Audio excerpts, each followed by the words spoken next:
3.5 करोड़ रोम छिद्र ये मनुष्य के शरीर में है, एक एक रोम छिद्र क्यों दिया? अरे जरा विचार तो करो कि जिस समय पर भगवान कृष्ण दौड़कर जा रहे हैं द्रौपदी के दरवाजे पर, तो इतने में सत्यभामा जी ने पूछ लिया रुक्मणी से, ए रुक्मणी जी ये तो बताओ कि हमारा कृष्ण बार बार दौड़कर ये द्रौपदी के दरवाजे पर क्यों पहुंच जाता है?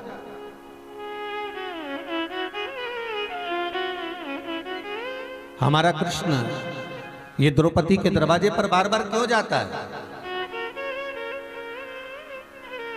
ना जाने द्रौपदी से ऐसा क्या लगाव है कृष्ण का, जब देखो जब भाग जावे, जब देखो जब भाग जावे।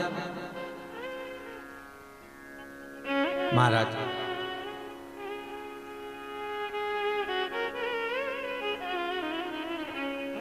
रुक्मणी ने सुना कि नहीं सुना, पर मेरे भगवान ठाकुर ने, मेरे कृष्ण ने, मेरे सांवरिया ने, मेरे मुरलीधर ने, मेरे गोवर्धन ने सुन लिया। और आज भगवान जाते जाते बोले, अरे रुक्मणी सत्यभामा, मैं द्रौपदी के घर जा रहा हूं, तुम चल रही हो क्या? इतने में सत्यभामा जी रुक्मणी जी से बोली, इससे अच्छा मौका कहीं नहीं मिलेगा, चलो, इससे अच्छा मौका नहीं मिलने वाला। आज अपने को दिखा देना है, आज अपने को प्रस्तुत कर देना है उस द्रौपदी के सामने कि द्रौपदी आखिर क्या कारण है जो तू दौड़ दौड़ कर भगवान कृष्ण को बुला लेती है? हुआ क्या है ऐसा?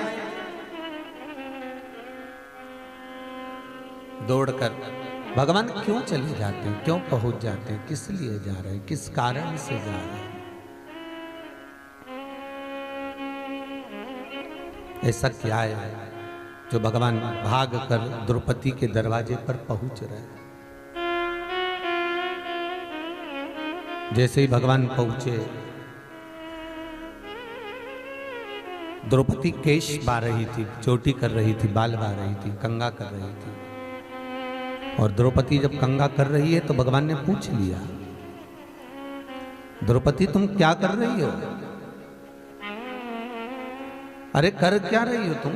द्रौपदी कहती हैं, भैया बस चोटी कर रही हूं। अरे तो तुझे चोटी करने की क्या जरूरत है?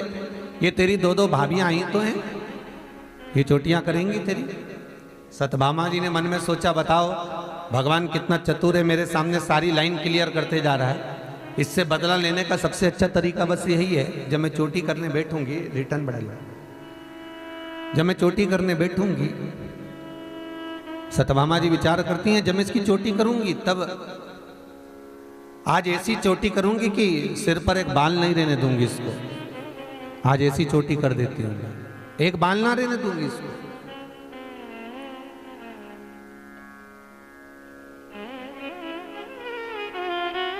सत्यभामा जी तेल लगाने के लिए बैठी, सत्यभामा जी तेल लगाने के लिए बैठी। और जैसे सत्यभामा जी द्रौपदी के बालों में तेल लगाने के लिए बैठती है,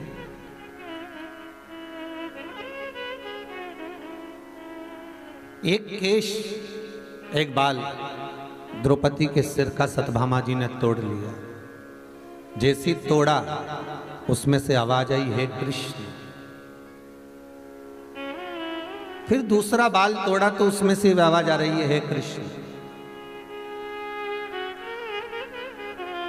द्रौपदी के सिर का जब तीसरा बाल तोड़ा तो उसमें से आवाज आ रही है, हे कृष्ण। समझ में नहीं आया। सत्यभामा जी ने रुक्मणी से कहा कि कृष्ण के आखिर नाम का उच्चारण द्रौपदी के इन केशों से, इन बालों से क्यों हो रहा है?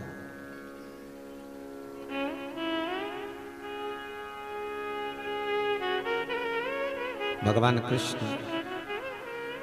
पीछे से आकर बोले, अरे ओ सत्यभामा, तुम रुक्मणी जी से पूछ रही हो कि इस द्रौपदी के सिर के बालों में, रोमावली में कृष्ण का नाम क्यों निकल रहा है, कृष्ण का नाम क्यों आ रहा है, किस लिए, कारण क्या है? तब भगवान कृष्ण कहते हैं, अरे ओ सत्यभामा, पूरे विश्व में, पूरी दुनिया में, पूरी पृथ्वी पर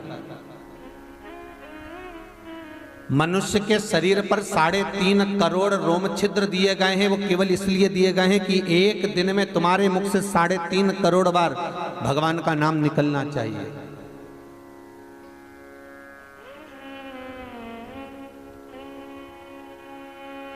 3.5 करोड़ बार भगवान का नाम एक दिन में मनुष्य के मुखाग्रविंद से निकलना चाहिए।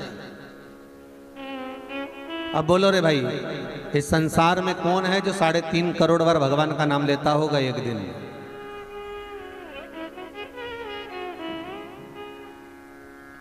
कौन होगा ऐसा जो भगवान का नाम 3.5 करोड़ बार लेता हो, 3.5 करोड़ बार भगवान का नाम का उच्चारण कर लेता हो?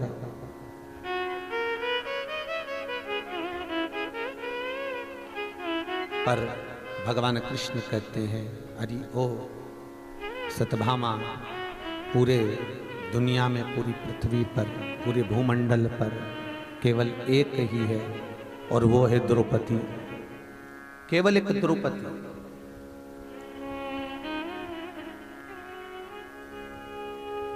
जिसकी हर श्वास में, हर पल, हर घड़ी, हर क्षण उसके मुखाग्रविंद से, उसकी रोमावली से, उसकी श्वासों से केवल भगवान का नाम ही निकलता है। हम कई बार एक माता जी ने प्रश्न किया है,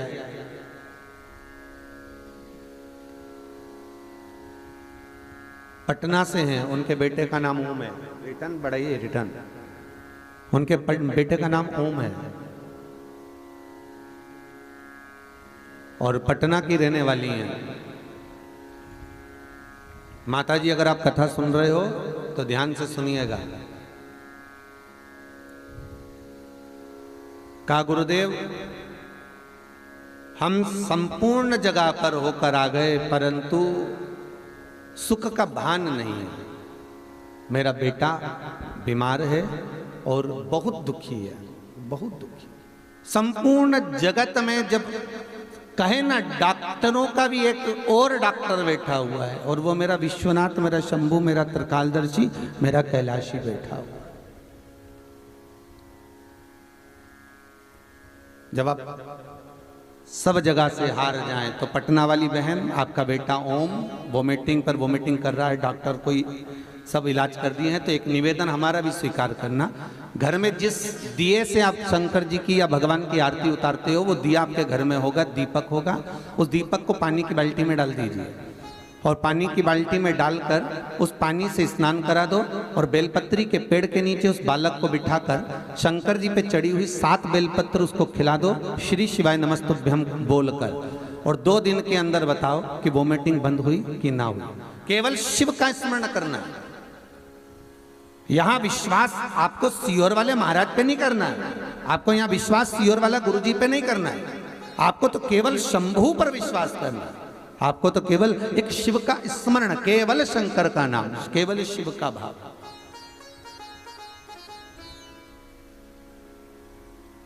केवल एक शिव का स्मरण।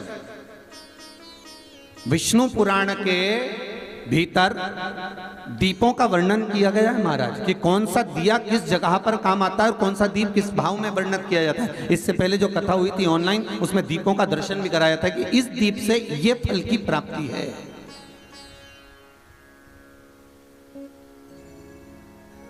इस दीप से यह फल की प्राप्ति हो रही है, वर्णन किया था। तो यदि विश्वास है शंकर पर, शिव अगर करुणा सागर है, त्रिकालदर्शी है, और मनुष्य की देह मिली, बड़ी मुश्किल से मिली।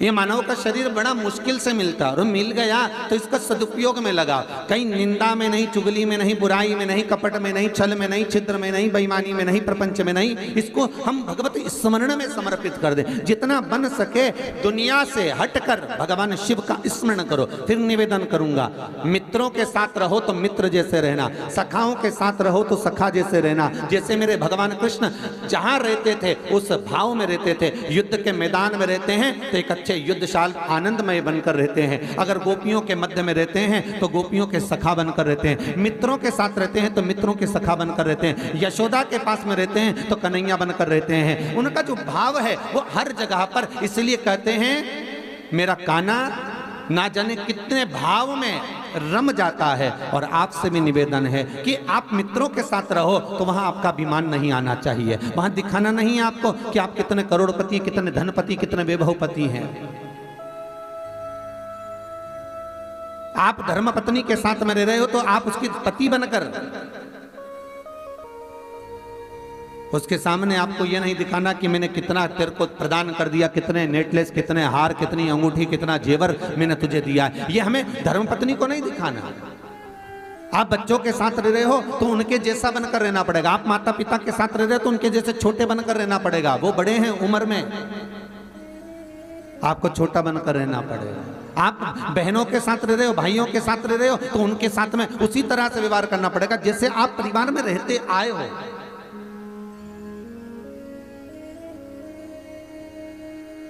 कई लोग हमसे भी कह देते हैं, महाराज गुरुजी अब आपकी कथा बहुत होने लगी सब जगत जगत में, अब आपको जरा ये इधर उधर शादी पार्टी इसमें उसमें नहीं जाना चाहिए। हमने कहा मन हमारा व्यास पीट पे हैं तब तक व्यास जी नीचे उतरे तो प्रदीप मिश्रा ही हैं।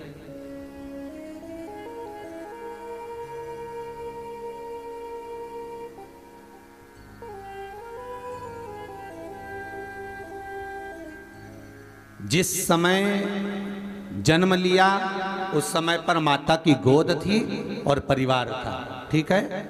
मरेंगे उस समय पर पूरे विश्व के लोग भले कथा सुन रहे हैं, पर मरेंगे जब प्राण छूटेंगे तो क्या पूरे विश्व के लोग सीओर में मिलेंगे? अरे बोलो तो सही, नहीं, रहेंगे वही जिनके साथ में आज भी रह रहे हैं, वही मिलना है।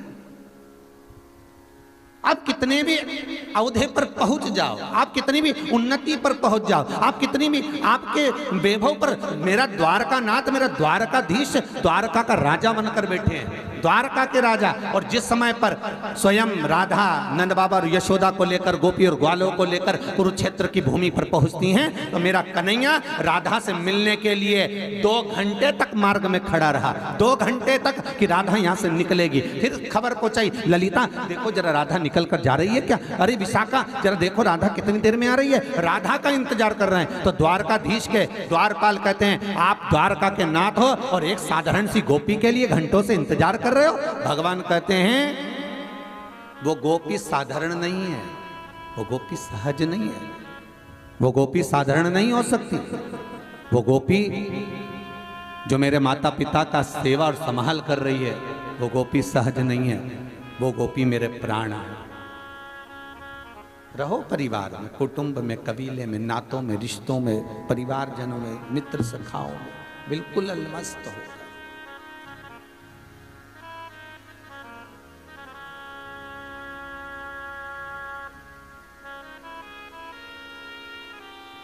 और यदि उनके साथ में आप आनंद में रह रहे हैं, अपनी जिंदगी जी रहे हैं, अच्छा दोस्त होना भी बहुत जरूरी है, अच्छे सखा होना भी बहुत जरूरी है।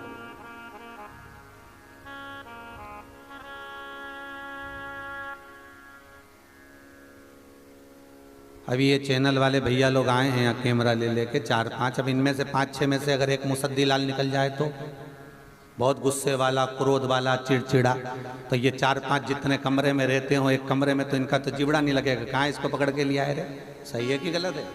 उसी तरह कोई ग्रुप बनाकर आप आए, 5-6 लोग आपके साथ में आप तीरथ करने जा रहे हो और एक ऐसा निकल जाए जो गुस्सा करे, चिड़चिड़ करे, क्रोध करे, तो सोचोगे भैया कहाँ इनके बीच में फंस गए।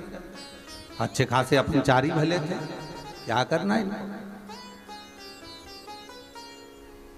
अरे 7 दिन तो 7 दिन, 1 घंटा निभाना मुश्किल पड़ जाए दादा, 1 घंटा मुश्किल। पर कोई अच्छा मिल गया, स्नेही, प्रेम भाव रखने वाला, आनंद भाव रखने वाला, बड़े चिदानंद वृत्ति में रहने वाला, तो वो समय मालूम नहीं पड़ता कि कहाँ कट गया, कहाँ निकल गया। मेरे शिव की कथा कह रही है, मेरे शंकर की कथा कर रही है, शिव महापुराण कर रही है। ये 24,000 श्लोकों का जो बाबा वेद व्यास जी महाराज ने रचना करी है, ये मेरे शंकर का जो अनुमोदन कर रहा है। ये शिव महापुराण मेरे शंकर का ही शिवलिंग है, ये शिवलिंग वर्णन कर रहा है, ये शिव पुराण वर्णन कर रही है कि जो मानव की देह मिली है, ये मानव का शरीर बड़ी मुश्किल से मिला है और इस मुश्किल से मिले हुए शरीर को यूं नहीं गंवा देना है। हमारे प्राण जब निकले, क्योंकि ये कुल्हाड़ी, ये तलवार हमारे सिर पर लटकी हुई है, प्राण तो निकलना है, आज नहीं तो कल। बस अंतर इतना है कि तुम स्माइल देकर प्राणों को छोड़ो, चाहे रोकर प्राणों को छोड़ो, पर मरना तो पड़ेगा, निश्चित है। एक विश्वास रखो शिव पर, एक भरोसा रखो मेरे शंकर पर।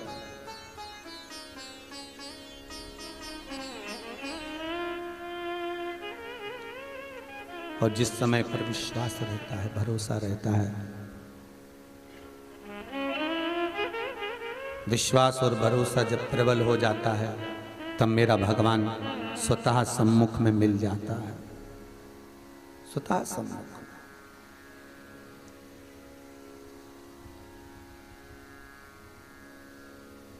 आज भगवान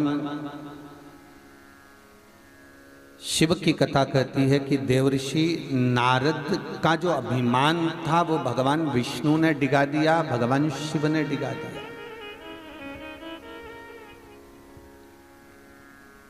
शंकर के जो उपासक होते हैं, शिव का जो भजन करने वाला होता है, शंकर का जो उपासक होता है, उसके लिए शिव का जो भगत होता है, शंकर का जो उपासक होता है, वो अपने लिए कभी नहीं कहता, उसके लिए संसार कहता है।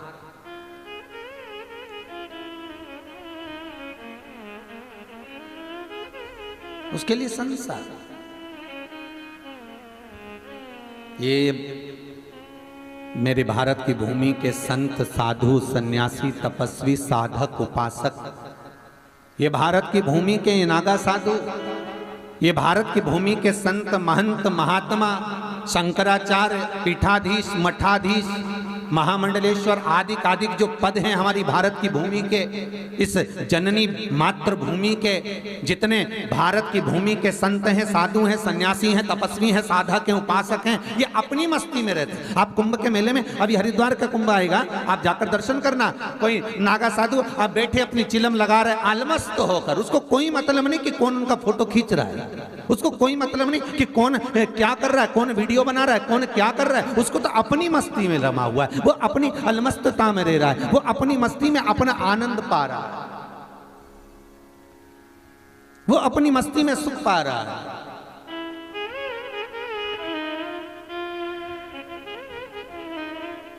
एक बाबा से पूछा उज्जैन के कुंभ में, कहाँ लगा था अपना पंडाल, बड़नागर रोड पे, बड़नागर रोड पर पंडाल लगा था, तो नागा साधुओं की टोली पास में लगी हुई थी, मिलना हुआ। तो बाबा से पूछा, बाबा घर छोड़े कितना समय हो गया? अरे घर छोड़ा बहुत समय हो गया। याद आती क्या? तो क्या आती तो दम लगा लेते, लगाई दम, भूल गए गम, बस।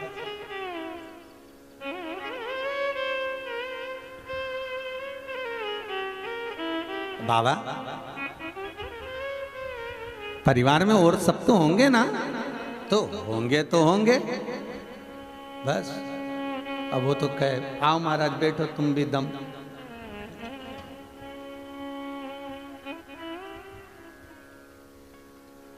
हमने कहा एकदम लगी लगाई है शिव महापुराण की, ऐसी लगी है कि वो छूटती ही नहीं है।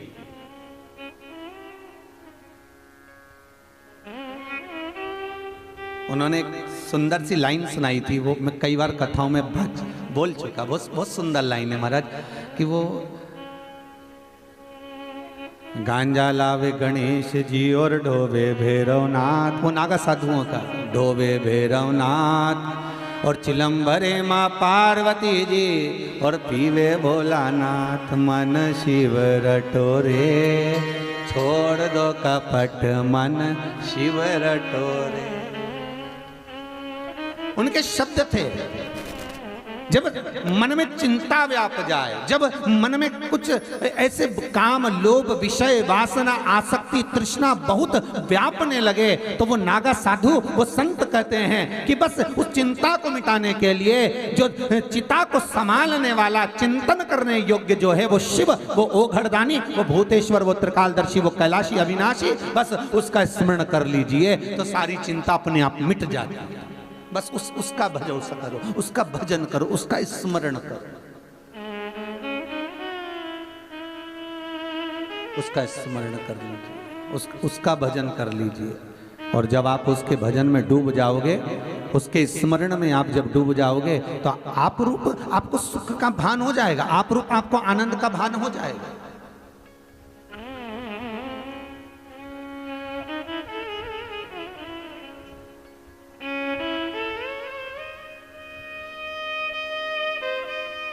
महाराज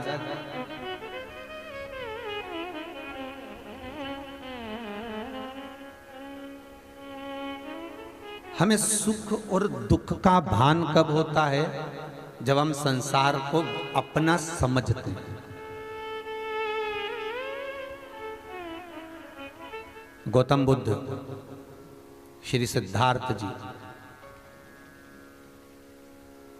रथ पर बैठकर जा रहे हैं अपनी राजसी ठाट के साथ में। राजसी ठाट के साथ में रथ पर बैठकर जा रहे हैं रथ, और सामने से एक अर्थी निकल कर जा रही थी।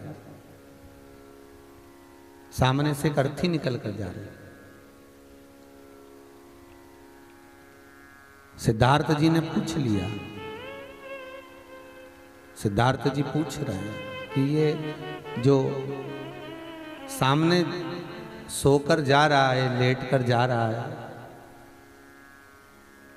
निकल रहा है, लोग इसको बांध कर ले जा रहे हैं, इसके ऊपर पैसा फेंक रहे हैं, फूल फेंक रहे हैं, तो ये उठ क्यों नहीं रहा? ये उठता क्यों नहीं रहा? आखिर ये क्यों नहीं उठ रहा? रथ चलाने वाला कितना ज्ञानी होगा सिद्धार्थ जी का, श्री गौतम बुद्ध जी का, कि वो रथ चलाने वाला कह रहा है सिद्धार्थ से, सिद्धार्थ जी ये मर चुका है, इसमें प्राण नहीं है, इसमें प्राण नहीं है, तो इसको भान नहीं है कि इसके ऊपर पैसा फेंका जा रहा है, कि फूल फेंका जा रहा है, कि मखाने फेंके जा रहे हैं, कि संपदा फेंकी जा रही है। सिद्धार्थ जी ने कहा तो एक आध दिन तो हमको भी मरना ही है ना, एक दिन तो हम भी जाएंगे। हाँ, तो फिर क्यों हम संसार में रम रहे हैं? सिद्धार्थ बस उसी दिन रथ से नीचे उतर गए और वही सिद्धार्थ गौतम बुद्ध बन गए। और वो बुद्ध जो केवल भीतर की मस्ती में रमते थे, भीतर की मस्ती, वो किसी से मतलब नहीं, बस अपनी मस्ती भीतर की। महाराज ओम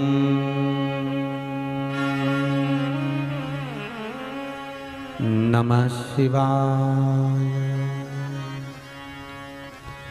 ओम नमः शिवाय। भीतर की मस्ती में रमो।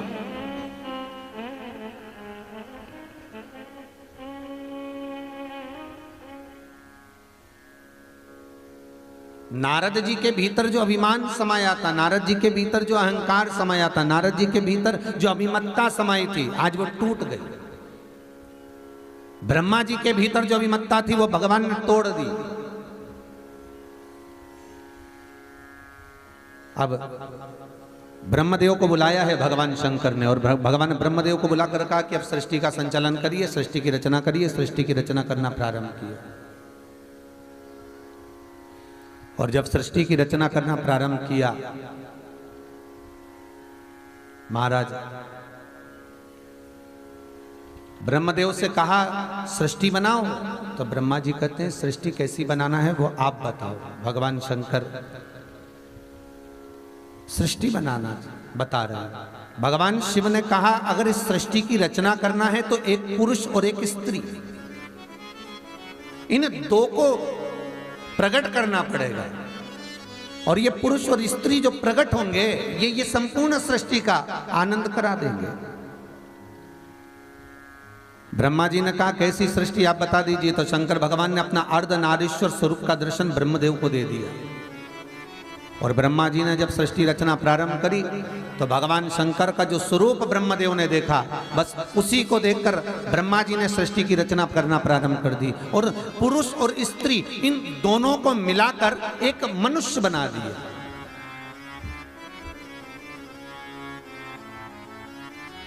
पुरुष और स्त्री को शंकर भगवान ने अर्धनारीश्वर स्वरूप का जो दर्शन कराया है, शंकर ने अर्धनारीश्वर स्वरूप का जो दर्शन दिया है वो इसलिए दिया था कि पुरुष बनाना और स्त्री बनाना। पर ब्रह्मा जी ने जो बनाया दोनों को मिलाकर बना दिया, और मिलाकर बनाया तो चारों तरफ किन्नर ही किन्नर हो गए महाराज, पुरुष और स्त्री मिलाकर बना दिया। अब भगवान विष्णु और भगवान शंकर दोनों भ्रमण करने के लिए मृत्यु लोक पर आए, तो उन्होंने देखा कि किन्नर किन्नर नजर आ रहे थे, तो भगवान विष्णु को हंसी आ गई। और भगवान विष्णु को जैसी हंसी आई तो भगवान विष्णु ने तुरंत हंसते हुए कहा, देखो आपने ब्रह्मा जी को कहा था सृष्टि बनाने के लिए, कैसी सृष्टि बनाई है। शंकर भगवान ने ब्रह्मा जी को बुलाया, ब्रह्मदेव ये तुमने क्या बना दिया। ब्रह्मा जी बोले, आप ही ने तो बोला था कि पुरुष और स्त्री बनाना है, आप ही ने अर्धनारीश्वर स्वरूप का दर्शन दिया था, इसलिए मैंने बना दिया। भगवान शंकर ने कहा, ब्रह्मदेव हमने कहा था आधे पुरुष बनाना आधी स्त्री बनाना, मतलब 2 पुरुष बनाओ तो 2 स्त्री बनाओ, 1 पुरुष बनाओ तो 1 स्त्री बनाओ, पर तुमने तो दोनों को मिलाकर बना दिया। ब्रह्मा जी बोले, गलती हो गई।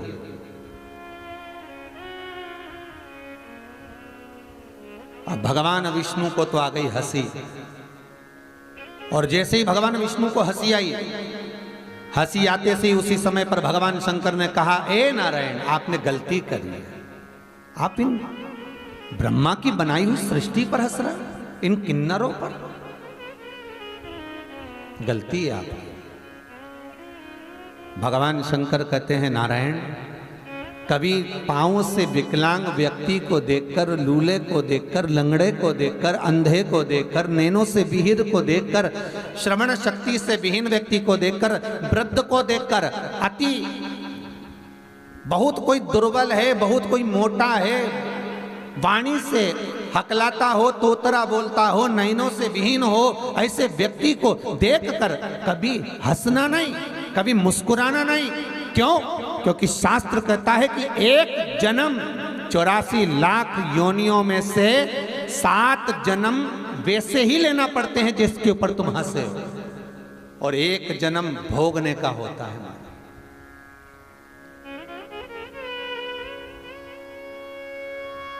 भगवान शिव कहते हैं, अगर नारायण मैंने अगर इस सृष्टि की रचना को गड़बड़ कर दिया तो आने वाले समय में ये कोई कर नहीं पाएगा, इसीलिए नारायण तुम इस ब्रह्मदेव की बनाई हुई सृष्टि पर हंसे हो, एक बार पृथ्वी पर जाकर हे नारायण तुमको भी किन्नर बनना पड़ेगा। और भगवान विष्णु को भी किन्नर बनना पड़ा पृथ्वी पर आकर, जब भगवान कृष्ण अवतार में आए। जब भगवान कृष्ण बनकर आए द्वापर में, उस समय पर जब कौरव और पांडवों का युद्ध चल रहा है और कुरुक्षेत्र की भूमि पर, कुरुक्षेत्र की उस धरा पर चंडी देवी को प्रसन्न करने के लिए कौरव और पांडवों में से किसी एक की बलि देने की बारी आ गई। इस कुरुक्षेत्र की भूमि पर बलि देना है कौरवों की ओर से और पांडवों की ओर से। घर का एक व्यक्ति मरना चाहिए, बलि चढ़ना चाहिए देवी को। कौन देगा बलि? कौरव तो बड़े खुश हो गए, हम तो 100 भाई, एक आध मर भी गया तो 99 बचेंगे, पांडवों में से एक चले गया तो 4 ही बचेंगे, करा क्या जाए। भगवान कृष्ण की नींद उड़ गई और भगवान कृष्ण ने अर्जुन को बुलाकर कहा, अर्जुन इधर आ, याद कर तू द्रौपदी को लेकर आया था, विवाह कर कर तेरी माता ने कहा था कि 5 बांट लो, तो तूने द्रौपदी से कहा था, मेरी माता ने कहा है कि तुम्हें 5 पतियों की पत्नी बनना पड़ेगी। द्रौपदी कहती है मैं 5 पतियों की पत्नी बनने को तैयार हूं, पर शर्त एक रहेगी कि 5 पतियों की पत्नी तो बनूंगी, पर 1 वर्ष तक, एक वर्ष तक एक पति के साथ में रहूंगी, और यदि उस पति के कक्ष में दूसरा कोई पति आ गया तो उसको 5 वर्ष के लिए बन जाना पड़ेगा। यदि आपको मंजूर हो तो मैं पत्नी बनने को तैयार हूं।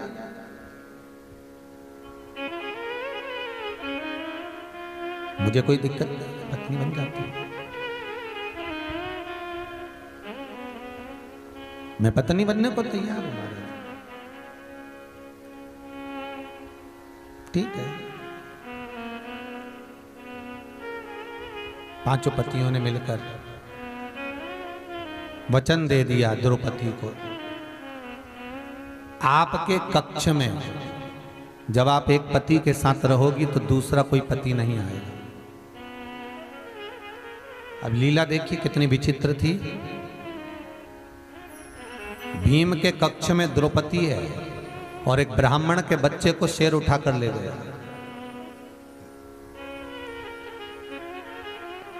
और ब्राह्मण आकर अर्जुन से कहता है, अर्जुन, हे अर्जुन, आप मेरे पुत्र को ला कर दे दो, वो सिंह उठा कर ले गया है।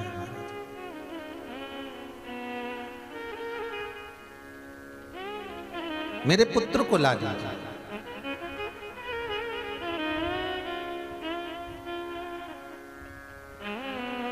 अर्जुन ने देखा कि मेरे पास में गांडीव नहीं है, क्योंकि गांडीव तो भीम के कमरे में रखा हुआ है, भीम के कक्ष में। अर्जुन दौड़ कर गए भीम के कक्ष में, गांडीव को उठाया और दौड़ कर पहुंच गए ब्राह्मण के बच्चे को बचाने के लिए। ब्राह्मण के बच्चे को बचाकर तो लिया है अर्जुन, पर महाराज द्रौपदी ने कह दिया आप 5 वर्ष के लिए वन चले जाइए। अर्जुन 5 वर्ष के लिए बन गए तो भगवान कृष्ण करें, अर्जुन तू जब 5 वर्ष के लिए बन गया था तो तूने नागों की कन्या उलूपी के साथ में विवाह किया था, उससे एक तेरा पुत्र हुआ था जिसका नाम था आरावन। जाओ उसकी बलि चढ़ाएंगे, उसको लेकर आओ, है तो तुम्हारा ही पुत्र, और पांडवों के वंश का कोई चाहिए बलि चढ़ाने के लिए तो जाकर लेकर आओ, जाओ जरा लेकर आओ उसको, जाइए।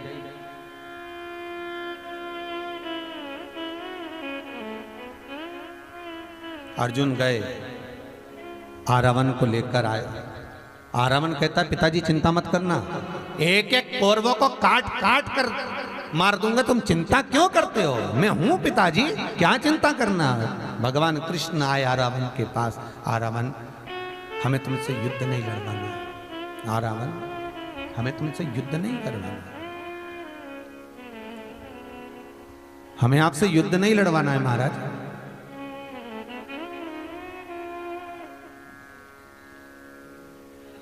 हमें तो केवल आपकी बलि चढ़वानी है, केवल बलि, ठीक है। पर आरावन कहता है कि दादा मैं बलि चढ़ने को तैयार हूं, मना नहीं है वो, पर दिक्कत इतनी सी है, शास्त्र कहता है कि अगर कोई कुंवारी अवस्था में मर जाता है तो ना तो उसका तर्पण होता है, ना उसकी तिलांजलि होती है, ना उसका ब्राह्मण भोज लगता है, ना उसको पिंड मिल पाता है, ना गया का श्राद्ध, ना ब्रह्म कपाली। कोई कुंवारी अवस्था में मर गया तो उसको ना तो तर्पण होगा, ना तिलांजलि होगी, ना जल मिलेगा, ना ब्राह्मण भोजन करेगा तो भाग मिलेगा, वो तो बस व्यर्थ ही हो गया। और यदि मैं आज कुंवारा मर गया तो मुझे भी कोई जल का भाग नहीं मिलना, कोई तर्पण भी करेगा तो पानी नहीं मिलना है, अगर कोई मुझे भोजन भी देगा तो भोजन नहीं मिलना है, आज मुझे कुछ प्राप्त होगा ही नहीं।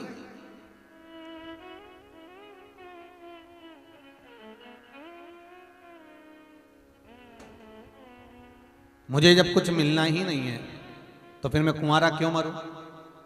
मेरा आप सबसे निवेदन है, जितने टीवी चैनल के माध्यम से कथा सुन रहे हैं, जितने मोबाइल पर कथा सुन रहे हैं, सबसे निवेदन है प्रयास करिएगा जिंदगी में एक बार।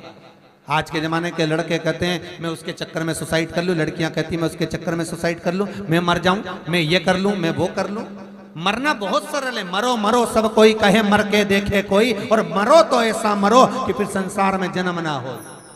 अगर मरने का फैशन ही चल रहा है मरो, मना कौन कर रहा है, पर मरना पर ये सोच लेना शिव महापुराण का चरित्र कि कुंवारी अवस्था में अगर मर गए तो प्रेत की योनि में भटकते रहोगे, ना जल मिलेगा, ना तर्पण मिलेगा, ना पिंड मिलेगा, ना गया का श्राद्ध, ना ब्रह्म कपाली, और तुम्हारे माता पिता तुम्हारे लिए कितना भी ब्राह्मण का भोजन करा लें तो भी वो भाग तुम्हें प्राप्त होने वाला नहीं। अब जाओ निपटो, उसका कोई फल नहीं है, उसका कोई सुख नहीं है, उसका कोई आनंद नहीं है, वो तुम्हें प्राप्त नहीं होने वाला महाराज, उसका कोई फल तुम्हें मिलने वाला नहीं है। इसलिए निवेदन है। तो आरावन कहते हैं कि मैं अगर कुंवारी अवस्था में मर गया तो मुझे कुछ प्राप्त होगा ही नहीं, मुझे कुछ मिलेगा ही नहीं।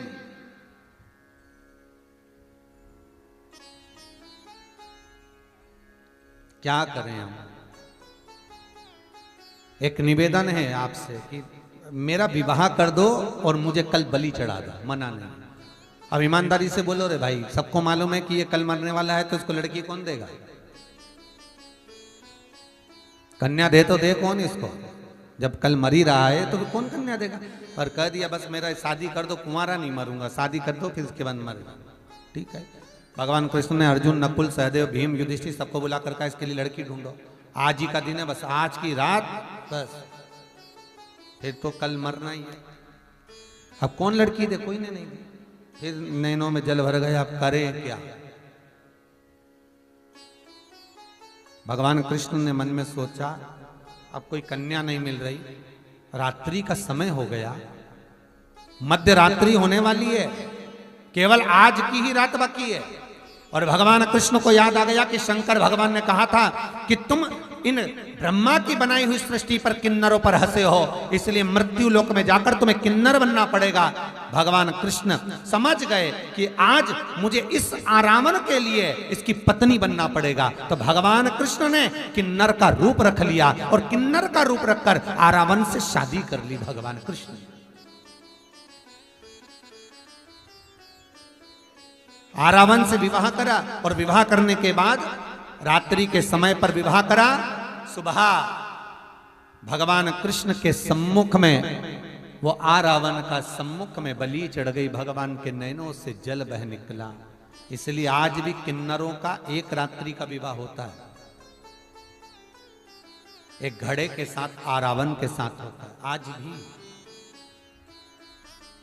इसलिए किन्नर गले में मंगलसूत्र पहनते हैं, मांगों में सिंदूर डालते हैं, पाँव में बिछुड़ी पहनते हैं, हाथों में चूड़ियां पहनते हैं। इसलिए किन्नरों की दुआ और बद्दुआ दोनों लगती है।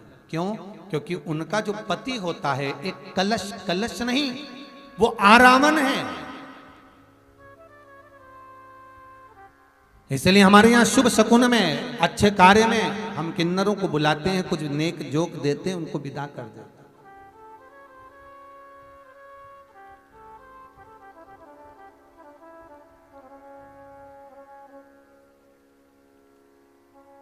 भगवान को भी तो यहाँ शास्त्र कर है, किसी अंधे को देखकर, किसी लूले को देखकर, किसी लंगड़े को देखकर, किसी विकलांग को, किसी बुद्धिविहीन को, किसी दुर्बल को, किसी मोटे को, किसी विहीनता का धनी को, किसी को भी देख रहे हो, किसी कंजूसड़े को, और किसी के पास धन है नहीं है, कोई गरीबड़ा है उसको भी देखकर, किसी को बहुत शिथिलता है उसको भी देखकर, कोई किसी भी रूप में अगर वो कुरूप भी है तो उसको देखकर हंसा ना जाए, क्योंकि हंस लिए तो 7 जन्म तो वो लेना पड़ेगा और एक जन्म उसी रूप में भोगने के लिए लेना पड़ेगा। 84 लाख योनियों में ये योनियां भी बढ़ जाती है मनुष्य की, इस रूप में हमें जन्म लेना।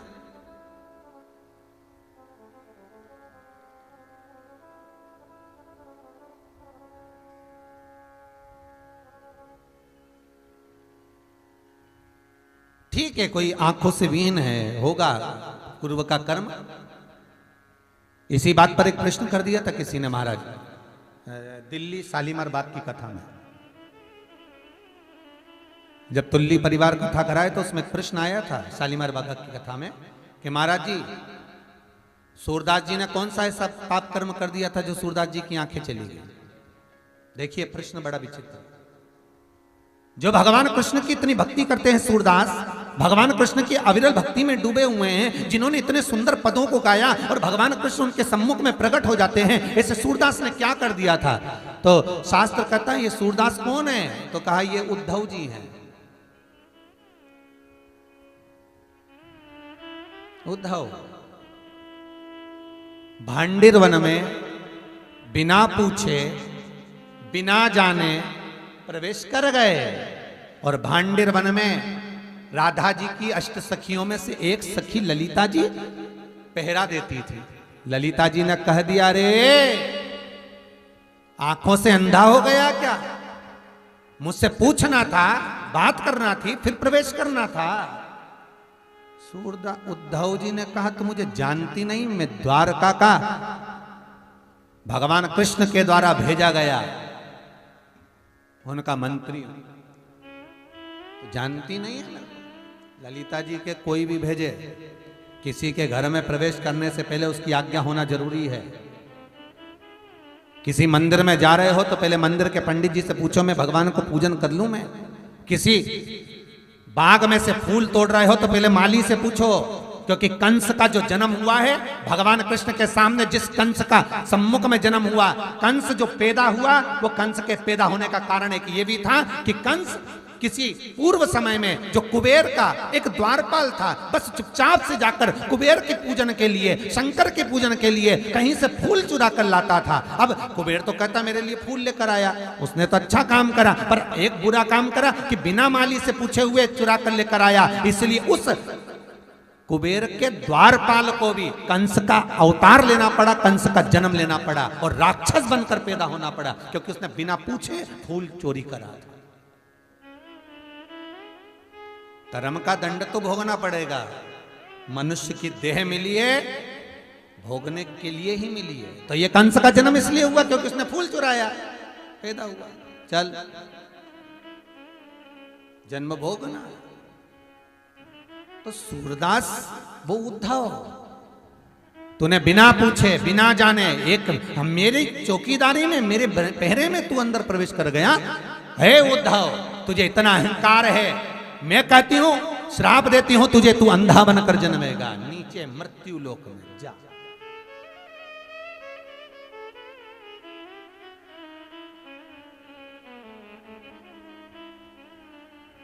अंधा बनकर जन्मेगा। सूरदास जी को जैसे उद्धव जी को कहा तो उद्धव जी ने तुरंत कहा कि तुमने मुझे श्राप दिया है।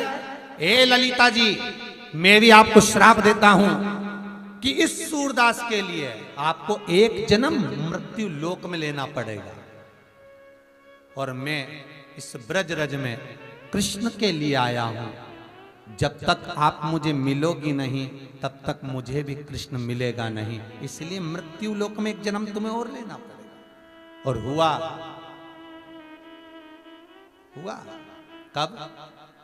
जब अकबर की धर्मपत्नी जोधाबाई स्नान करने के लिए सरोवर पर गई तो इसको एक लड़की पानी में डूबती हुई दिखी। जोधाबाई तैरना बहुत अच्छा जानती थी, सुंदर भी बहुत थी, और जोधाबाई कूद गई उस सरोवर में। और जोधाबाई कूदी और तुरंत उस कन्या को बचाकर लेकर आई। जोधाबाई ने पूछा, बेटा तुम कौन, तुम्हारा नाम क्या है? कन्या कहती, मुझे मालूम नहीं। क्या नाम है तुम्हारा? मैं जानती नहीं। कहां की रहने वाली, पता नहीं। जोधाबाई को लगा इसका कोई नहीं तो ये मेरी बेटी बनकर रहेगी। जोधाबाई ले गई अपने महल में, उसको छुपा कर रख दिया, किसी को बताना नहीं है बेटा, किसी से मिलना नहीं, तू चुपचाप रहना हो। कन्या रोज श्रृंगार करती, शाम के समय छत पे जाकर खड़ी हो जाती। एक दिन जोधाबाई ने पूछ लिया, बेटी तुम बाहर जाकर छत पे खड़ी होती हो बड़ा सुंदर रूप रखकर, रोज शाम को छत पर क्यों जाती हो? कन्या कहती है, माँ इस समय पर मेरे प्रीतम के आने का समय है, वो गैया चरा कर आता है शाम के समय। जोधाबाई समझ नहीं पाई। इतना सुंदर श्रृंगार कन्या करती थी तो जोधाबाई ने एक बार कहा, कितना सुंदर श्रृंगार तुम करती हो, तुम्हारा एक बार मेरा भी कर दो ना, क्योंकि मैं बूढ़ी हो गई। और मैं बूढ़ी हो गई तो अकबर नई नई रानियों को देखता है, मेरी जैसी बूढ़ी को नहीं देखता। माँ इतनी सी बात कर दूंगी। आज जोधाबाई का श्रृंगार उस कन्या ने कर दिया, इतना सुंदर श्रृंगार उस कन्या ने करा। और जोधाबाई सजकर जब राजा के महल के सामने से निकली तो अकबर ने द्वारपालों को कहा, जाकर पता करो कौन सी राजकुमारी निकल कर गई इतनी सुंदर, जाओ जरा मालूम करो, देखो जरा इतनी सुंदर कौन गई। द्वारपाल जोधाबाई को लेकर आए। जोधा तू बूढ़ी होकर इतनी सुंदर कब हो गई? जवान सी, युवान सी, इतनी सुंदर कैसे हो गई?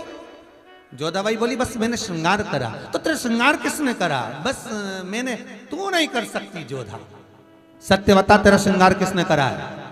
जिसने इतना सुंदर श्रृंगार करा कि बूढ़ी को जवान कर दिया, वो कितनी सुंदर होगी? अकबर ने कहा, अब तो वो मेरी रानी बनेगी। कहां है वो? किसने श्रृंगार करा तेरा? बता। जोधाबाई छुपा छुपा कर रह गई। अंत में अकबर नहीं माना, जोधाबाई के कक्ष में चला गया। जिस कक्ष में जोधाबाई के गया, कन्या निकलकर छत पर जा रही थी, अकबर का आगमन होता है और उस कन्या का इतना सुंदर स्वरूप था कि अकबर उसको अपना बनाने के लिए हाथ पकड़ता है। पकड़ते से ही अकबर के शरीर में लकवा लग जाता है और अकबर मूर्छा खाकर जमीन पर गिर जाता है। पूरा शरीर कांपने लगा, पांव हाथ लकवा लग गया, शरीर स्थिर नहीं, हिल रहा है, गिर गया, पड़ा है। सारे वेद डॉक्टरों को बुला गया, अकबर ठीक नहीं हुआ।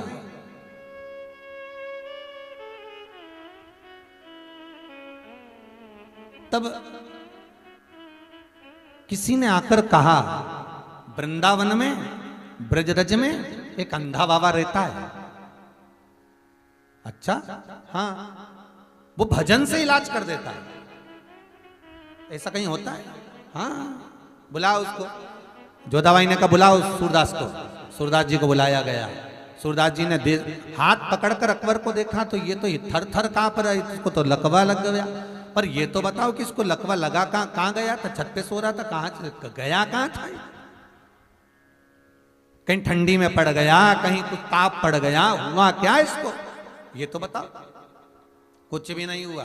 एक कन्या का हाथ पकड़ लिया। ओ, कन्या का हाथ पकड़ा तो ये गति हो गई। सूरदास जी बोले उस कन्या का हाथ एक बार मैं भी पकड़ूंगा। इतने में तो जोधाबाई बोली, वो कन्या जहां से निकलती है पूरा मोहल्ला खाली हो जाता है। उसका केवल स्पर्श अकबर ने करा तो अकबर का यह हाल हो गया, और किसी से को छू ले तो उसका क्या हाल होगा?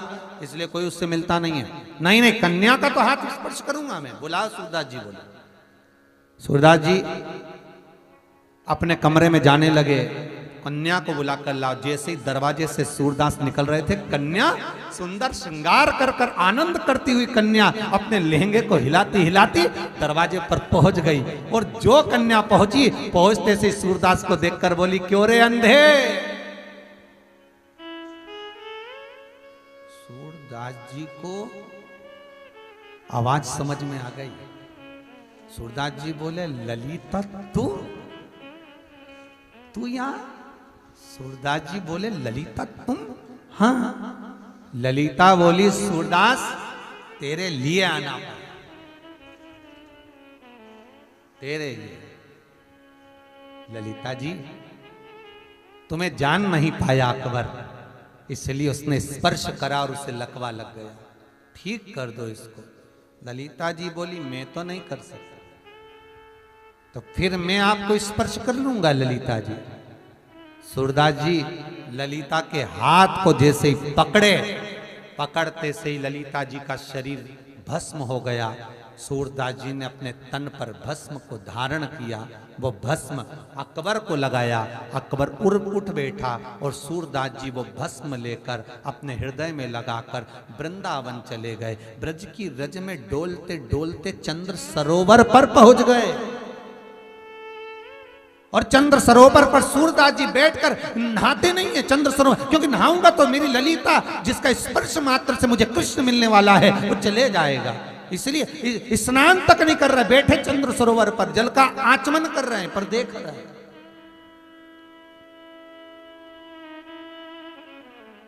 इतनी भक्ति सूरदास के भीतर आ गई कि कृष्ण को चंद्र सरोवर पर आकर दर्शन देना पड़ा सूरदास जी को। कृष्ण भक्ति कितनी प्रबलता है। तो ये हमारा शास्त्र कह रहा है कि अंधे को देखकर ना हंसे, लूले को देखकर ना हंसे, लंगड़े को देखकर ना हंसे, विकलांग को देखकर ना हंसे। एक गति हमारी वो भी हो सकती है, हमें नहीं हंसना।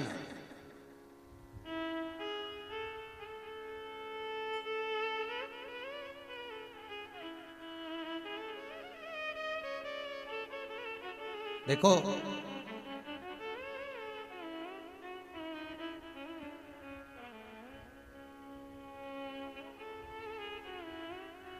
तस्वीर भले सुंदर ना हो चलेगा, पर तकदीर सुंदर होना चाहिए।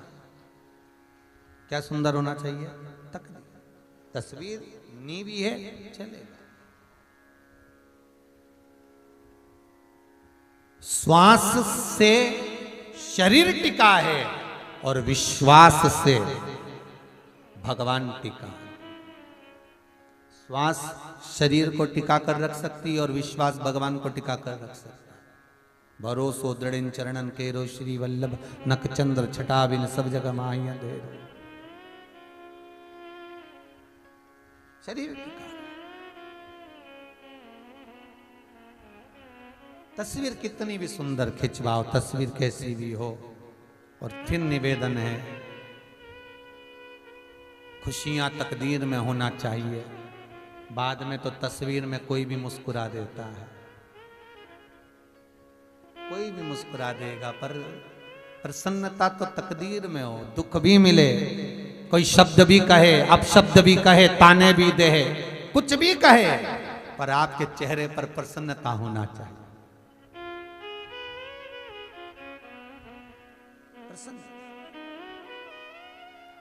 और शंकर के भगत हो आप। इस भारत की भूमि के जितने लोग देश विदेश में बैठकर इस शिव महापुराण की कथा को सुन रहे हो, कई लोग तो निरंतर सुन रहे हैं, कोई कोई मोबाइल पर, रात में, दिन में, कई कई का तो मन करता रहे दिन भर। ये चित्तवृत्ति में आपकी जो कथा बैठी है शंकर की, शिव महापुराण, तो ये शंकर ने जो अलमस्तता आपको दी है, शिव जैसी मस्ती में रहो, अलमस्त।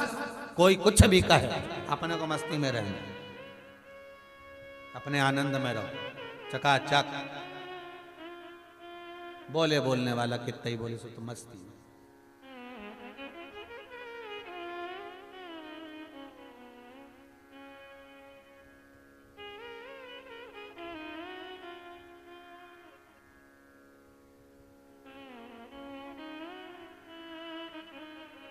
महाराज, जब जीवन में दुख भी आए और व्यक्ति के चेहरे पर प्रसन्नता होती है, तो भगवान कहता है कि ये मेरा जीव है, ये मेरा अपना है।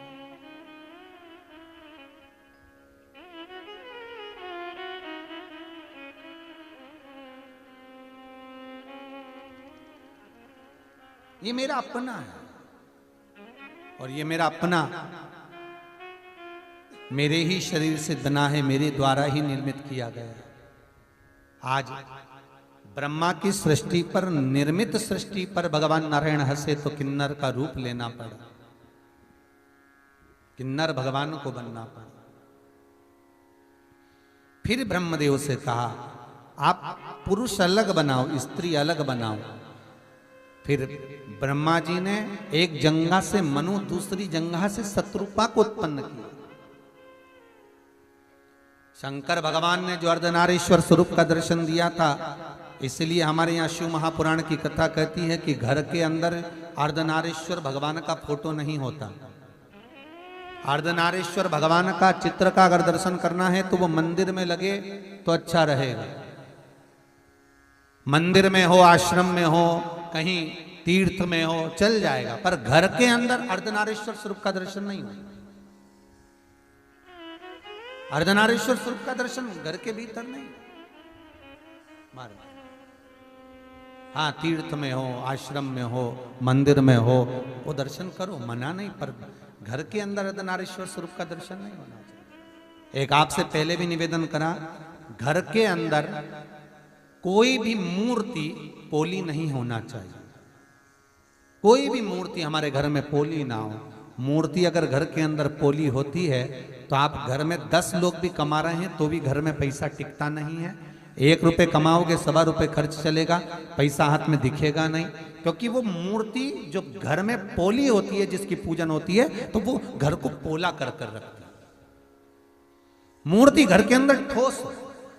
और एक निवेदन शिव महापुराण का, विद्येश्वर संहिता का याद रखिए कि घर में जो भी मूर्ति हो वो अंगुष्ठाकृति की, अर्थात इससे बड़ी ना हो।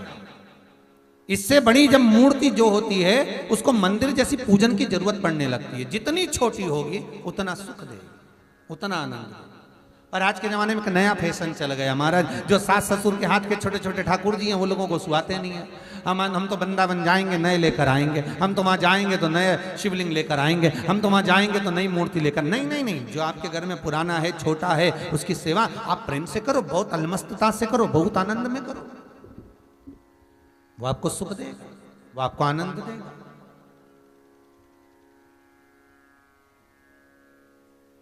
मूर्ति भले छोटी हो पर मन मोटा होना चाहिए। मन शिव के चरणारविंद की रज का सुख ही। मनु और शत्रुपा प्रकट हुए। ब्रह्मा जी की जंघा से मनु और शत्रुपा का प्रागट्य हुआ। और मनु और शत्रुपा को प्रकट कर कर भगवान सृष्टि की लीला को बढ़ाए। हृदय से दक्ष को प्रकट करा है ब्रह्मदेव ने।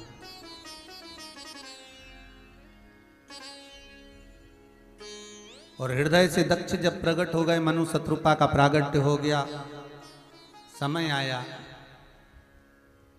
उत्तानपात प्रियवत कन्या देहूति प्रसूति आकुति का प्रागट्य, उनका मंगल विवाह। उसमें एक चरित्र है माता प्रसूति का जो दक्ष के साथ किया।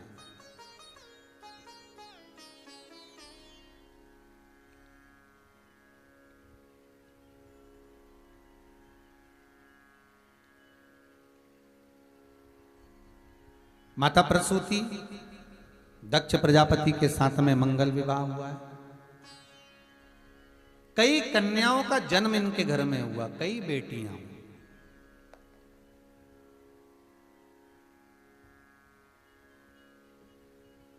बहुत ध्यान देना, 3 के भाग्य का धन हर व्यक्ति को मिलता है। पहला बेटी के भाग्य का, दूसरा गौ माता के भाग्य का, तीसरा संत ब्राह्मण के भाग्य का। इनके भाग्य का कभी नहीं घट सकता। तुम्हारे घर में अगर बेटी ने जन्म लिया है, चिंता बिल्कुल मत करना, एक रत्ती की भी मत करना।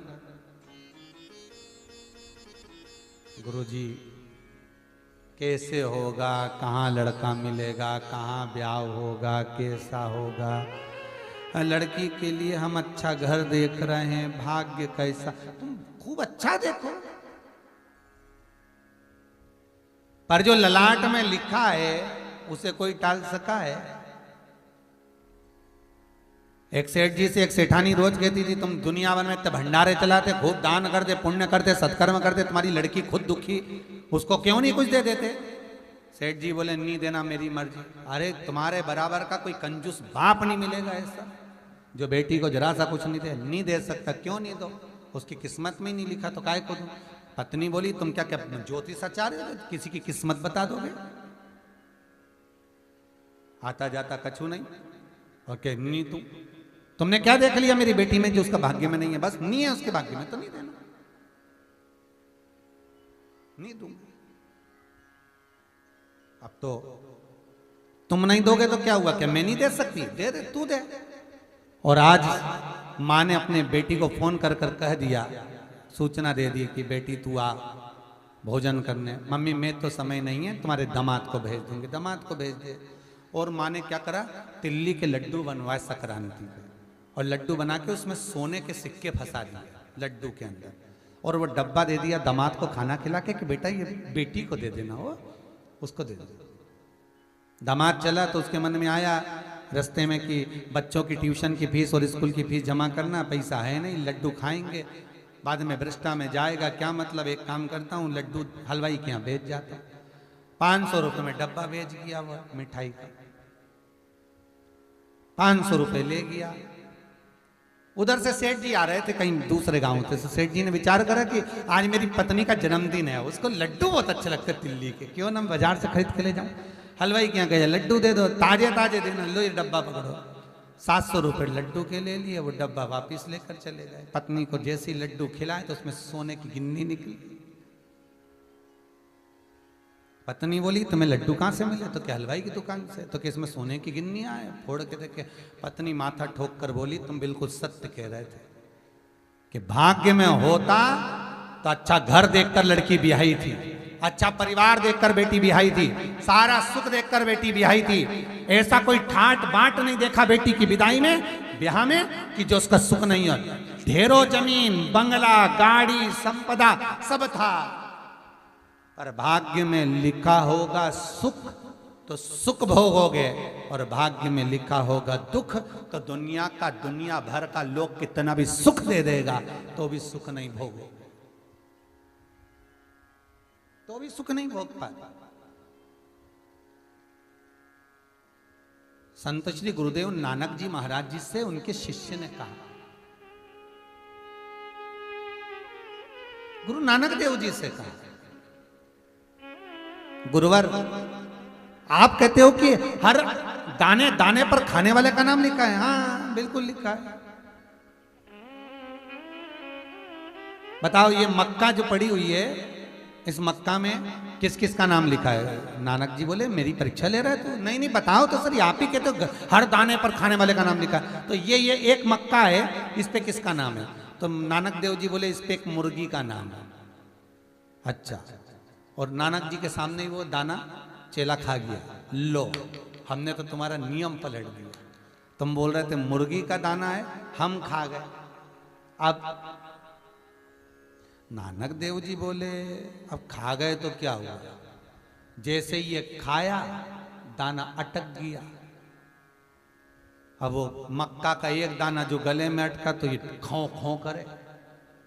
अब नानक देव जी से पास में एक और चेला खड़ा था। गुरु जी ना जाने का अटक गया। नानक जी बोले और दूसरे का खा, अटकेगा नहीं तो क्या होगा? अरे गुरुदेव ये तो अटक गया। अब उसको वेद के पास ले गए, डॉक्टर के पास। अब डॉक्टर उसको ठोके पीटे तो भी वो दाना नहीं निकले। अब क्या करा जाए? तो वेद जी बोले काम कर, इसको नासिका दे। नासिका मतलब एक वो आती है ऐसी तंबाकू जैसी हल्की सी, उसको नाक में डालते हैं वो छींक पड़ता। अब नानक देव जी ने कहा कुछ भी करो पर उसका दाना निकालो, बेचारा खो खो कर रहा है। अब वो नासिका में छींक दी। जैसी छींकी तो छींका, और छींकते से वो दाना बाहर निकला। जैसे ही निकला मैं मुर्गी थी।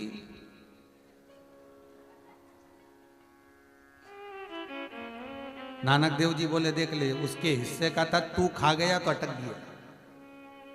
जिसके हिस्से का जिसको जब मिलना है, जिस समय मिलना है, जिस घड़ी मिलना है, जिस पल मिलना है, जिस जगह मिलना है, वो सारी व्यवस्था मेरे विश्वनाथ ने, मेरे गोवर्धन नाथ ने कर रखी है कि आपको कब क्या कैसे मिलेगा। बस थोड़ा सा सबरी बनो। क्या बनना है? जम के तो बोलो सबरी, मतलब सबरी जैसे बन जाओ, मतलब सब्र धारण करो सबरी जैसे। थोड़ा रुको, मिलेगा। महाराज, 3 के भाग्य का धन हर व्यक्ति को मिलता है। गौ माता के भाग्य का, बहन बेटी के भाग्य का, संत ब्राह्मण के भाग्य का। इनका 3 का भाग्य कहीं नहीं गया। एक हमारे जजमान रहते विदिशा में, अग्रवाल जी। कथा सुन रहे होगे तो तुम्हारी कथा आ गई अग्रवाल जी, जरा ध्यान से सुनना। इनके अग्रवाल जी की शादी हुई तो इनकी शादी में, पुराने बुजुर्ग अग्रवाल जी, इनकी शादी में उस समय पर इनको दिया 500 रुपए और नेक जोक कर दिया सारा समय। अब इनके बाद में इनकी साली की शादी हुई तो उसको दिए 5000। अभी उस दिन से ससुराल ही नहीं गए। तो हमने पूछा अग्रवाल जी तुम्हारी ससुराल कहाँ? तो गुरु जी ये मंडी द्वीप के आगे कहीं, कौन सा गंज, नरसुल्लागंज, अब्दुल्लागंज कहीं, माँ हमारी ससुराल। हमने कहा ठीक, तो तुम जाते क्यों नहीं है? तो पत्नी बोली गुरु जी इनको इतनी मिर्ची लगी हुई है, हमारे बहन की शादी में 5000 दिया और इनकी शादी में 500। तो हमने कहा अग्रवाल जी फालतू की बातें, देखो उस समय पर उनकी जितनी कैपेसिटी होगी उतना दिया है, और बाद में उनको और भगवान ने दे दिया। एक बेटी का जब कन्यादान बाप करता है तो उसके घर में वैभव और बढ़ जाता है। बेटी को देने से घटता नहीं है, वैभव और बढ़ जाता है। और जब वैभव बड़ा होगा तो उसके पास में धन आया होगा तो उसने दूसरी लड़की में 5000 दे दिया होगा, और कन्यादान करेगा और आएगा तो और प्रदान कर देगा। ये उसकी सामर्थ्य था, ये उसकी सामर्थ्य। घटेगा नहीं। दक्ष प्रजापति की यहाँ 60 कन्याओं का जन्म हुआ, संतान। फिर दक्ष प्रजापति पुत्रों का जन्म हुआ था। नारद जी ने भगवत भजन में लगा दिया। अब दक्ष प्रजापति फिर दुर्गा भवानी शेरावाली माँ जगदम्बा की आराधना कर रहे हैं। हे माँ कृपा करो। जगदम्बा ने पूछा दक्ष प्रजापति तुझे क्या चाहिए? दक्ष प्रजापति कहते हैं माँ मेरे घर में एक बेटी और जन्म ले ले। दुर्गा जी ने कहा, जगदम्बा बोली, शेरावाली माँ भवानी बोलती है अरे दक्ष प्रजापति तेरे घर में इतनी सारी कन्याओं का जन्म हो गया और तू एक बेटी और मांग रहा। दक्ष प्रजापति कुछ और मांग ले। इतने में दक्ष प्रजापति कहते हैं माँ बेटा मांगूंगा तो वो एक कुल को तारेगा, और बेटी मंगूंगा तो वो 2 कुल को तार देगी। इसलिए बेटी फिर दे दीजिए, एक बेटी और, मुझे एक बेटी और दे दीजिए महाराज। ये बेटी ये मुझे प्राप्त हो जाए। जगदम्बा मां आद्य शक्ति, मां दुर्गा, भवानी, मां जगदम्बा दक्ष प्रजापति से कहती हैं, रे प्रजापति, इतनी बेटियां पाकर भी तू बेटी मांग रहा है। मां, बेटी अगर है तो वो घर की शोभा है, आप मुझे बेटी दीजिए।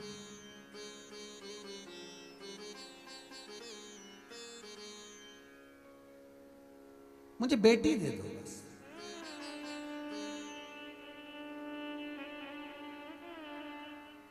महाराज, लोग कहते हैं कि बेटी की विदाई में सबसे ज्यादा मां रोती है, पर शिव महापुराण की कथा कहती है कि बेटी की विदाई में जितना बाप रोता है उतनी मां भी नहीं रोती है। बेटा मां को प्रिय होता है और बेटी बाप को प्रिय होती है। एक पिता की सबसे बड़ी दौलत होती है बेटी, सबसे बड़ी दौलत।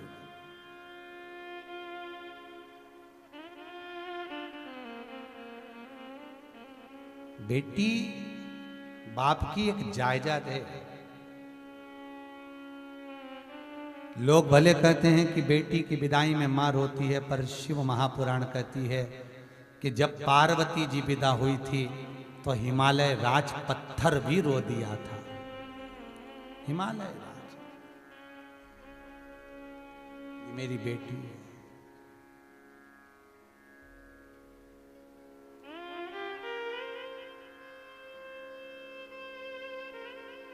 पिता बेटी की पढ़ाई में बहुत पैसा लगाता है। पिता बेटी की, घर के लोग कहते हैं इतना मत पढ़ाइए, दूसरे कॉलेज में पढ़ने मत भेजो, इतने बाहर दूसरी जगह पर बच्चों को पढ़ने मत भेजो, कब लड़कियां गलत संगत में पड़ जाएगी मालूम नहीं पड़ेगा। ये पिता से कहा जाता है, मां से नहीं, बाप से बोला जाता है। हर जगह पर मत भेजो पढ़ने।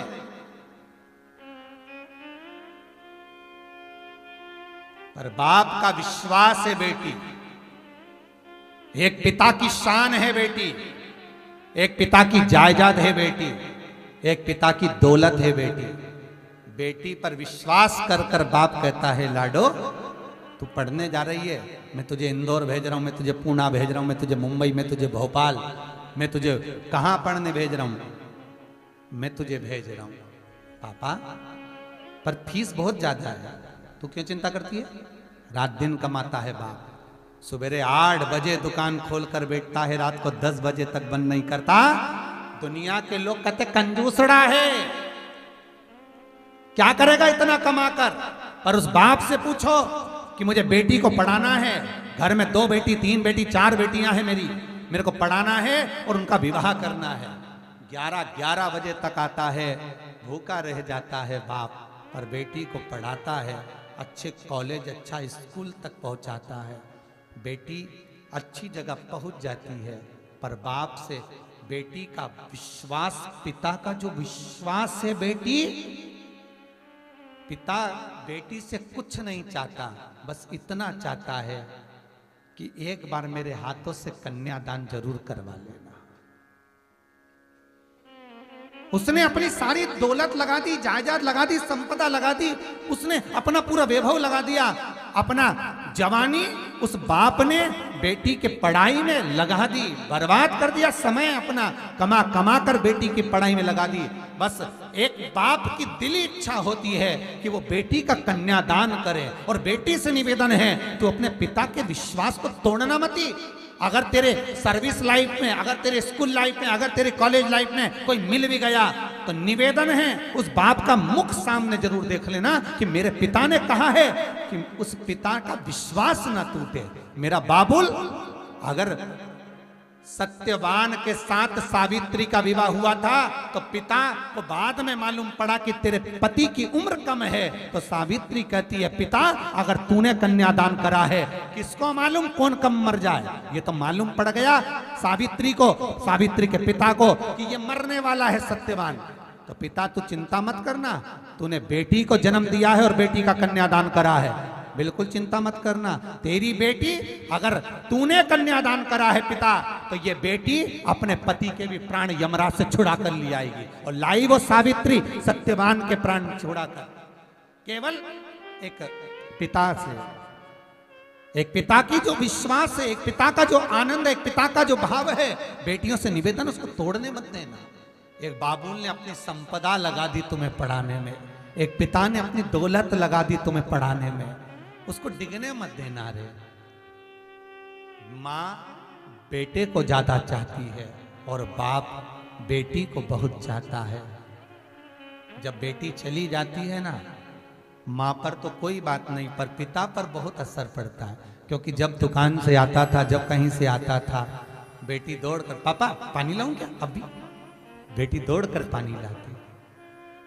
पापा क्या बात है, आज आपका चेहरा उतरा हुआ है? कुछ नहीं बेटा, कुछ नहीं। बाबुल का चेहरा उसी दिन उतर जाता है जिस दिन वो ब्याह पक्का करके आता है बेटी का। बाप जिस दिन बेटी का विवाह पक्का कर आता ना, घर पर आता प्रसन्न बहुत होता है। पत्नी कहती है हो गया संबंध पक्का, हाँ। बेटी को देखता है तो आंखों में जल भर जाता। पापा क्या हुआ, तुम पक्का करने गए थे विवाह, वहां कुछ कहा है आपको? पापा उन्होंने कुछ ज्यादा मांग करी क्या? नहीं बेटा कुछ नहीं मांगा।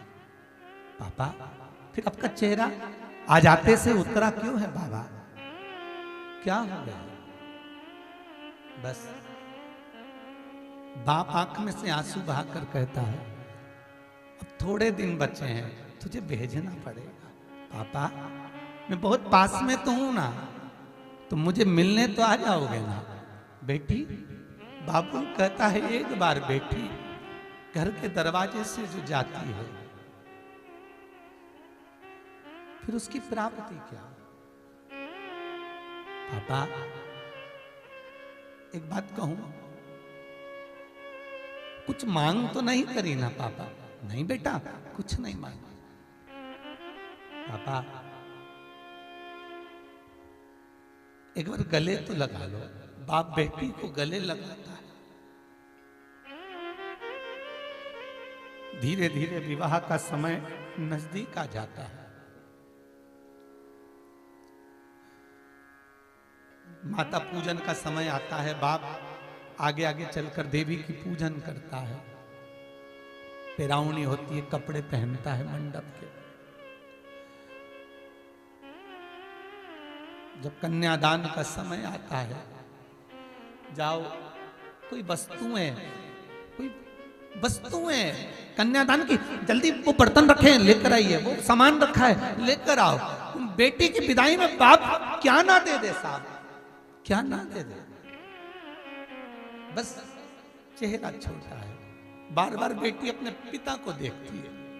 पापा क्या बात है, थक गए हो विवाह का काम करते? नहीं लाडो थकान नहीं, बस पापा बहुत थके दिख रहे, भोजन तो करो। सामने भोजन की थाली लगी रहती है, बाप निवाला तोड़कर खा नहीं पाता।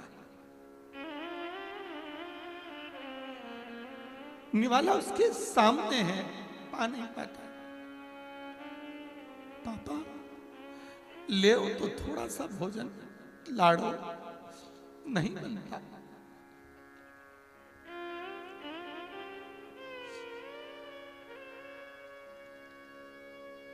धीर बंधाओ।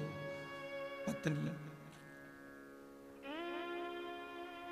पिता देख रहे हैं। धीरे धीरे भावर पूरी हो जाती है। विदाई का समय आता है। सखियां, सहेलियां, चाची, काकी सब सामने होती है, पर विदाई में पिता कहीं छुप जाता है। उसको ढूंढा जाता है। बुलाओ, पिता से एक बार मिला दो, जाती है।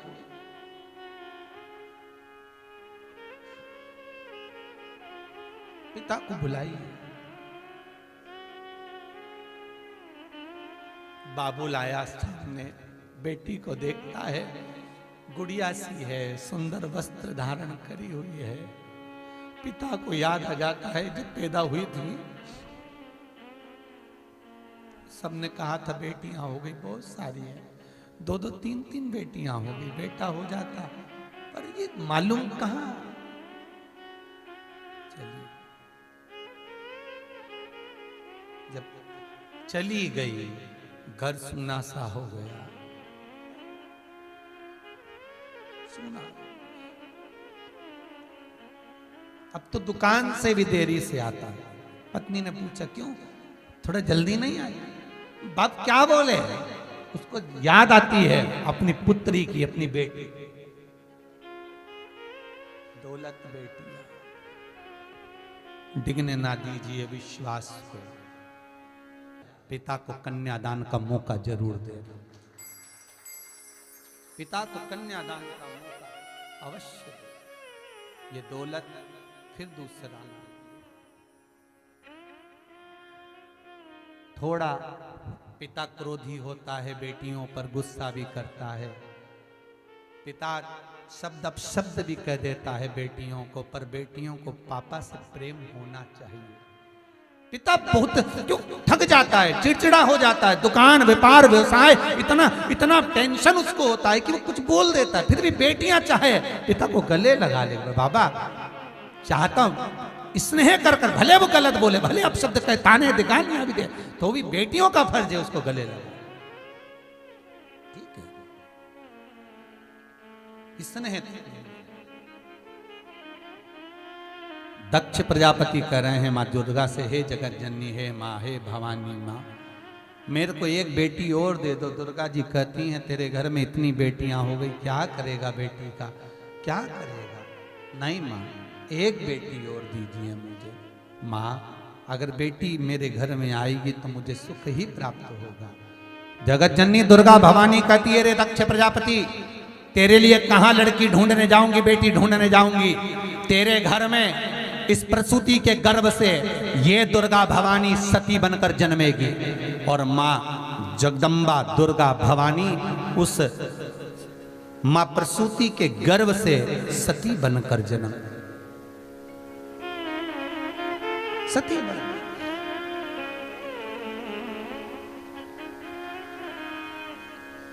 मां अंबा सती बनकर जन्मी।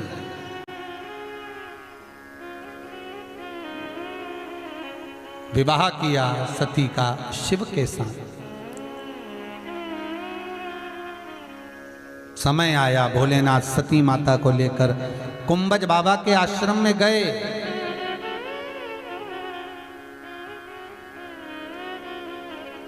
कुंभज बाबा के आश्रम में पहुंचकर सुंदर कथा का रसतत्व ग्रहण करने गए। रसतत्व,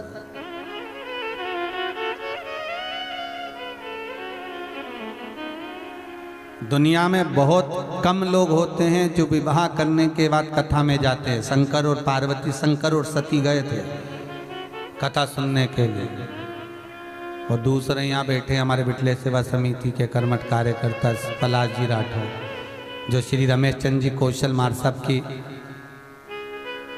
जो कथा यहाँ चल रही है ऑनलाइन, उसका प्रतिनिधि के रूप में बैठे। इनके भी शादी के भी 5 दिन ही हुए, 6-7 ही दिन हुए होंगे, 5-6 दिन। मंगल विवाह उन्हें शिव और सती कुंभज ऋषि के आश्रम में कथा सुनने के लिए गए थे, अगस्त ऋषि का। नहीं तो आज के जमाने में तो एक ये ट्रेड हो गया, एक फैशन हो गया कि शादी हो तो घूमने जाओ।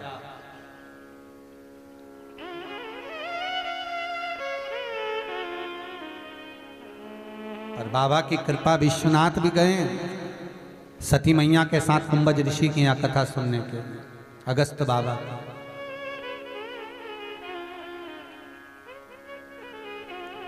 सती चलो कथा सुनेंगे, सती पहुंची कथा सुन, पर सती का चित्त नहीं लगा। सती को लगा ये कथा कह रहे हैं कुंभज ऋषि, सती चित्त नहीं बैठा पाई।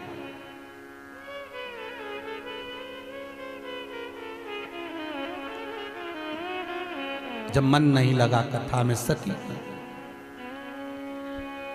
बीच मार्ग में से माता सती शिव जी के साथ में जब चली, राम जी का दर्शन हुआ है, बाबा भोलेनाथ प्रणाम करा। सती ने पूछा ये कौन है? भगवान कहते हैं कि जिसकी कथा सुनकर आ रहा है वही तो दर्शन दे रहा है। रामचरितमानस में तुलसीदास जी लिखते हैं कि हम जिनकी कथा सुनकर जाते हैं, चाहे राम कथा सुनो, कृष्ण कथा सुनो, शिव कथा सुनो, जिसकी कथा हम श्रवण कर कर जा रहे हैं, अगर विश्वास रखकर हमने कथा का रसतत्व ग्रहण किया है तो वो परमात्मा का दर्शन आपको 7 दिन के अंदर जरूर होगा। ये पक्का है, वो होगा और मिलेगा, मिलेगा जरूर।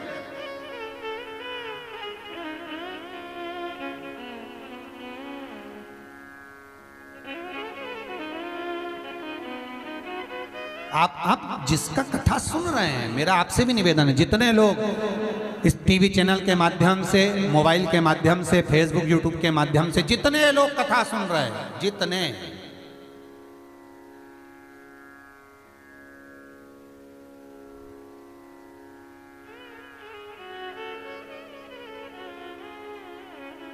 जहां जहां बैठकर आप कथा का रसतत्व ग्रहण कर रहे हैं, मेरा निवेदन है, अगर आपने ध्यान से, दिल से, मन से इस शिव महापुराण की कथा को सुना है तो 7 दिन के अंदर बाबा का कुछ ना कुछ चमत्कार तो आपको देखने को मिलेगा ही, ये पक्का। अगर दिल से सुनी है तो देगा।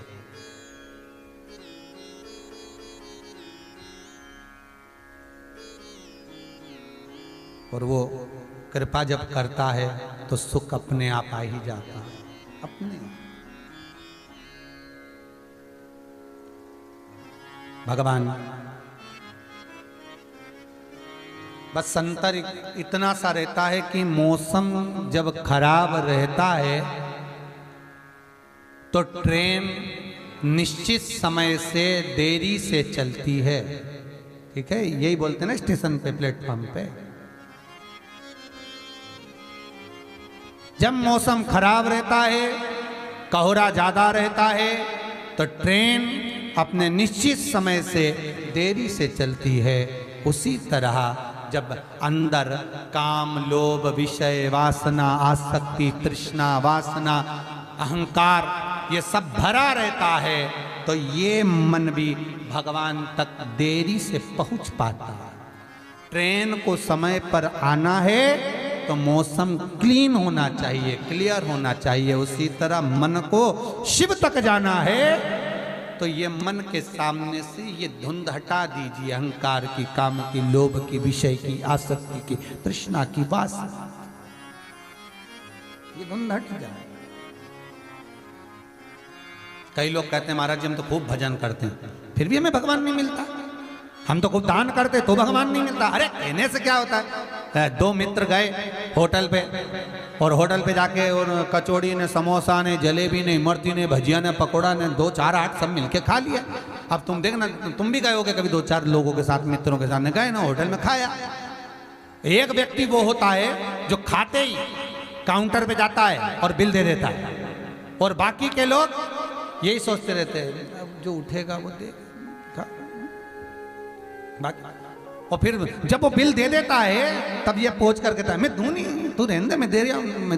तो देरिया कर जेब में निकाल दे ही दे, पन्नी दे वहाँ बस, वो के मैं रुक तो जा, मैं अभी जेब टटोले, पीछे वाली में देखे, पर्स खोले, इतनी में तो बेचारा जो देने वाला वो तो तुरंत दे दे। बस ये 2 तरह के लोग जैसे हैं ना होटल में, उसी तरह के 2 तरह के लोग आपको भजन में भी मिलेंगे। एक मैं तो 24 घंटा भजन करूं, मैं तो 24 घंटा भजन करूं, ये उसी में क्या मैं दे तो रहा हूं। ये उसी में क्या, मैं तो दूं, अब भी दूं, बस पर्ची तो ये ऐसे ही बोले, मैं तो बहुत भजन करूं, मैं तो दान करूं, पुण्य करूं, सत्कर्म करूं, मैं तो पीपल के नीचे दिया भी लगाऊं, मैं तो परिंदे पे भी दिया लगाऊं, शंकर जी का खूब नवाऊं, मैं तो लोटा भर के पानी बिच रहा हूं, ये उसी में क्या है, मैं तो दूं तो देऊं तो सर, देऊं तो सर। और एक वो कुछ नहीं बोले, बस जेब में से निकाला दे दिया। एक वो होता है चुपचाप गया, मंदिर गया, दर्शन कर आया, पूजन कर आया, उसे किसी से मतलब नहीं क्या हो रहा है क्या नहीं हो रहा, जब अब तुम दोनों में से कौन हो रहे, विचार करो जरा। दूं दूं दूं दूं, ये दे ही दिया है? अब दो में से तुम हो कौन, विचार तो करो। एक वो होता है जो भजन में लगा रहता है, किसी से नहीं कहता, बस अलमस्त होकर भगवत स्मरण में चित्त वृत्ति में डूबा हुआ है, उसे कोई मतलब नहीं है। और एक वो बढ़िया तिलक, फिर वही वाली बात है ना, फैशन, भगवान को ये दिखावा पसंद नहीं ना, बाल बढ़ाओ ने, जटा जूट बढ़ा के ने, बढ़िया खूब जोरदार कपड़े मपड़े पहन के ने, जोरदार 4-5 गार्ड लगे हों और डेंटिंग पेंटिंग करके, और फिर भगवान को रिझाया जाए, भगवान की पूजन करी जाए, और भगवान के कहाँ का डोंगी आई गया, भगवान भी के कहाँ का गया।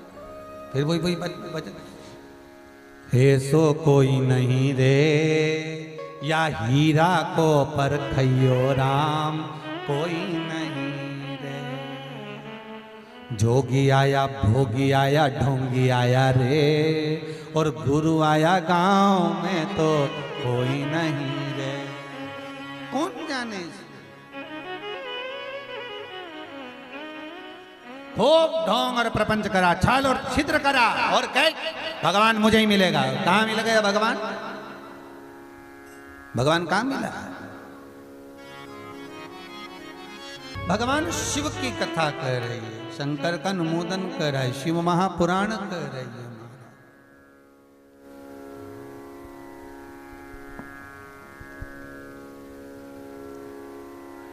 राम का जन्म दर्शन जो हुआ, सुख पाया। एक बार दक्ष प्रजापति ने एक सभा रखी, और दक्ष प्रजापति ने सभा रखी जिसमें सब बैठे हुए थे। दक्ष प्रजापति का आगमन हुआ, सबने उठकर नमन करा, पर शिव नहीं उठ पाए।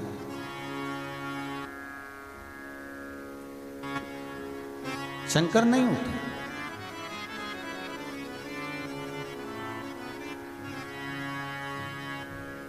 एक बात हमेशा याद रखिएगा,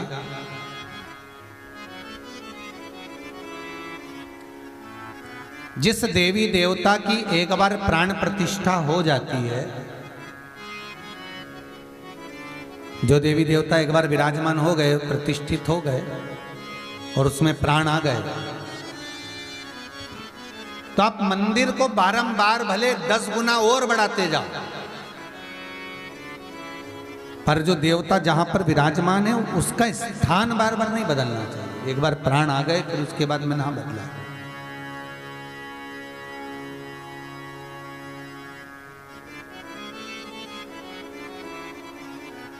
महाराज, एक बार यदि मूर्ति में जब प्राण आ जाते हैं तो फिर उसकी प्रतिष्ठा बार बार हटाना नहीं चाहिए, श्रेष्ठ नहीं है। उसी तरह घर में जो मंदिर होता है ना आपके, तो घर का जो मंदिर होता है उसमें अगर ठाकुर जी बैठे हैं, शंकर जी बैठे हैं, राम जी बैठे हैं, या जो जो देवता बैठे हुए हैं, पुराने समय में जो बैठे हैं बैठे रहने दो, पर निवेदन है और नए नए लाकर बिठाने की जरूरत नहीं है। और नए लिया और नए लिया, और जोड़ लो, फिर वो सेवा बढ़ती चली जाती है, और इतनी सारी सेवा हो गई, इतनी सारी सेवा हो गई, तुम तो कर लोगे, तुम्हारे पति भी कर लेंगे, आप भी कर लोगे, पर जो नई नई बहुएं आती हैं फिर उनसे इतनी सेवा बनती है क्या? नहीं बनती, फिर हो नहीं। इस शरीर से, इसलिए शायद तुलसीदास जी लिखते हैं, कलयुग केवल नाम आधारा, और सुमर सुमर नर उतरहि पारा। तुलसीदास जी लिखते हैं कि कलयुग में केवल नाम की आधारशिला को रखिए, जितना बन सकता है भजन करो, कथा सुनो, स्मरण करो, ये करते रहो। और भगवान ने इतना अच्छा मौका दिया है कौशल परिवार को, आप सभी को। तो रमेश चंद्र जी कौशल मार साहब को, देवास वालों को धन्यवाद देना चाहिए कि उनके माध्यम से अपने को शिव महापुराण की कथा सुनने को मिल रही है। ये बाबा की कृपा है, साधुवाद।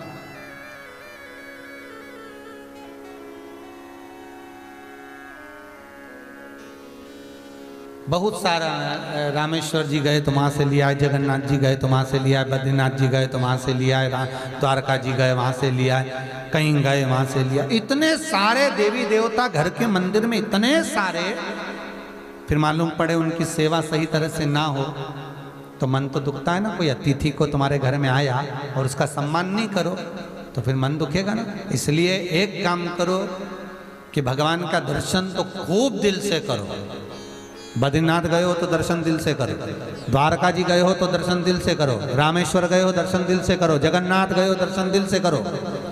और भगवान से कह दो, भगवान तुम्हारा फोटो लेकर नहीं जाऊंगी, तुम्हें लेके जाऊंगा। क्या करे फोटो लेके? अगर लाना ही है तो भगवान का जिनका दर्शन किया है, हमने जिनका दीदार करा, दर्शन करा, उनको अपने हृदय में बिठाकर अपने घर तक लेकर। बहुत सारे फोटो ही फोटो, फोटो ही फोटो, फोटो ही फोटो, ढेर सारे। अब मन में आता है इनको तिलक नहीं लगाऊंगी, ये रूठ गए तो।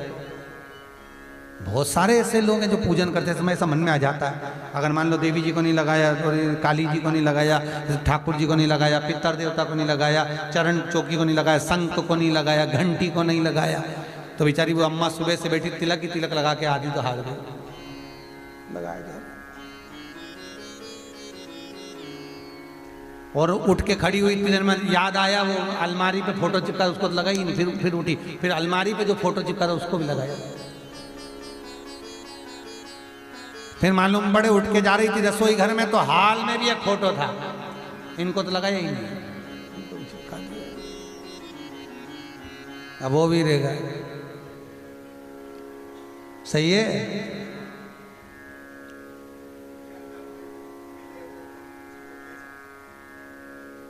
क्या प्रश्न है? हाँ हाँ, ये हो सकता है। आपका प्रश्न है कि जो बहुत सारे फोटो लोग दान में दे देते हैं कि हमारे ये रख लो, ये रख लो, तो उन फोटो का क्या करना चाहिए, है ना? वही है ना, उस फोटो का क्या करना। तो महाराज, पहली बात तो सबसे बड़ी दिक्कत की बात ये है कि अपनी तिजोरी का माल दूसरों को दो क्यों? बात तो यहां अड़ी पड़ी है। सही है कि गलत है? देने वाले को 50 बार विचार करना चाहिए, 50 बार क्या 1,00,000 बार सोचना चाहिए कि तुम गणेश जी दे रहे हो किसी को, देवी जी दे रहे हो, बद्रीनाथ से आए तो बद्रीनाथ जी का फोटो दे रहे हो, द्वारका जी से आए तो द्वारका जी का फोटो दे रहे हो, तुम कहीं से आए तो वहां का फोटो दे रहे हो। पहली बात तो ये ध्यान करो कि जिस भगवान का तुम दर्शन कर कर आए हो, ये हमारे घर की दौलत है, तिजोरी है। उस तिजोरी का माल रतन हम किसी को कैसे दे दे? भला कैसे दे दे किसी को? हमसे कोई कह दे कि तुम्हारे कल्लू जी दे दो, तो हम उससे एक ही बात कि हमारे प्राण ले लो, पर कल्लू जी ना देंगे। तो वो मुनिनाथ का संवाद, राघव को मैं न दूंगा, मुनिनाथ मरते मरते।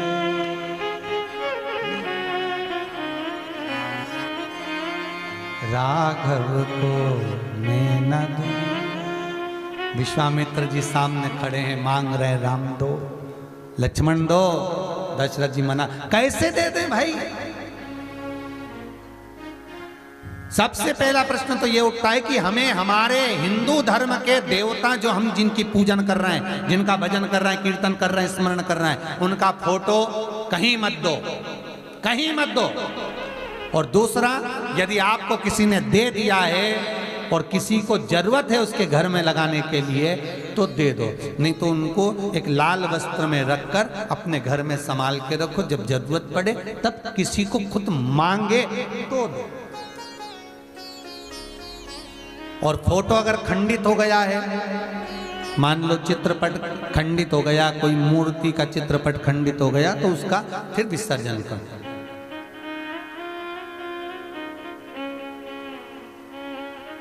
पर हम देवताओं में डोले नहीं। महाराज थोड़े दिन राम जी के पास चले गए, थोड़े दिन हनुमान जी के पास चले गए, थोड़े दिन भैरू जी के पास चले गए, थोड़े दिन जगदम्बा के पास, ऐसे डोलो नहीं। हाँ, सबका भजन करो, सबका स्मरण करो, सबको प्रणाम करो, सबको नमन करो, पर अपने भीतर भाव एक का भाव।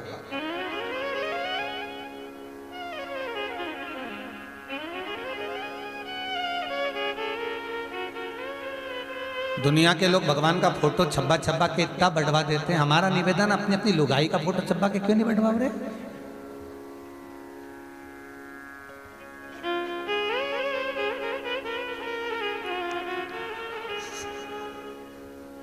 सही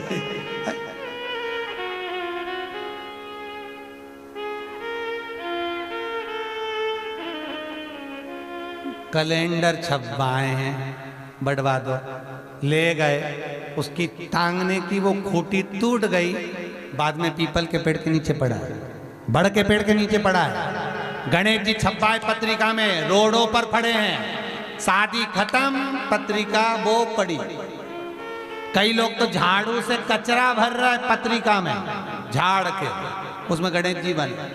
तो एक काम करो, जिसकी शादी हो रही वो धनी और लुगाई दोनों की पत्रिका में फोटो छपा और मुंह पे कचरा उठा, तब मालूम पड़े।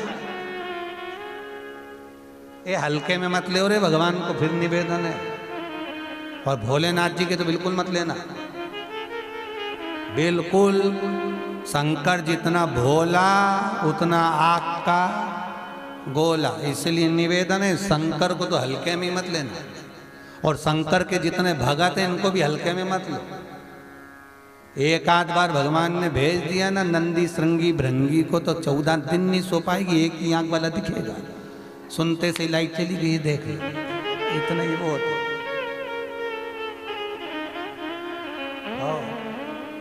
शिव है वो, शंकर नहीं उठे। दक्ष प्रजापति का अभिमान इतना था कि उनको बुरा लग गया कि मेरा दामाद मुझे प्रणाम नहीं करा। अरे ना करा कोई बात नहीं,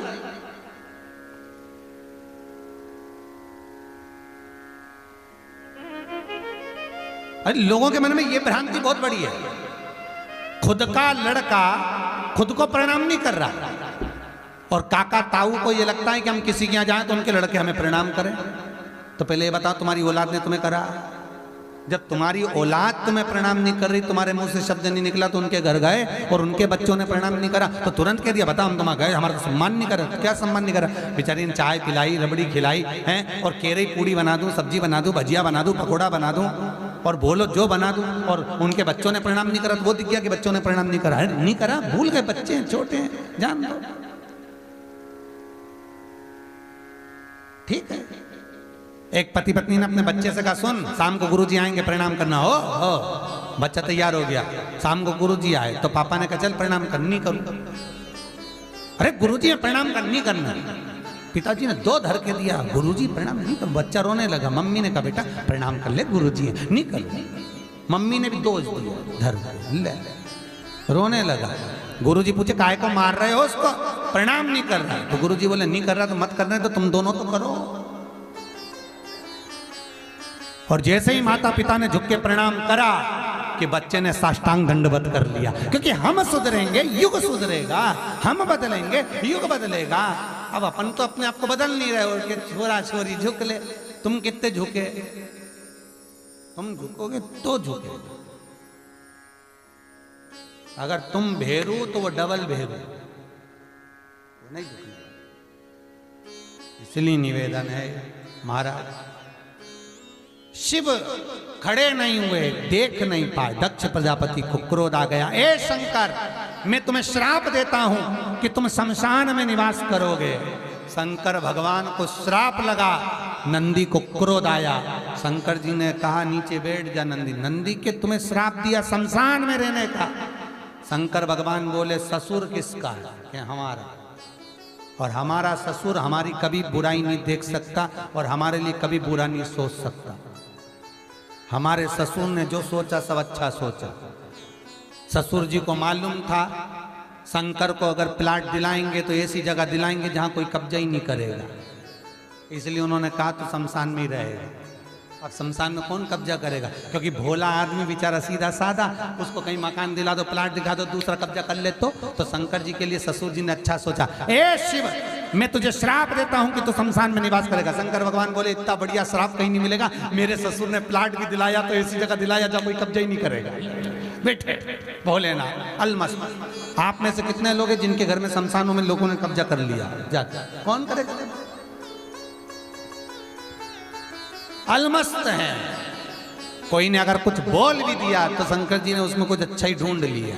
अच्छा ढूंढना, आज के जमाने में अच्छा ढूंढना भी बड़ा विचित्र काम है। बहुत कहाँ ढूंढ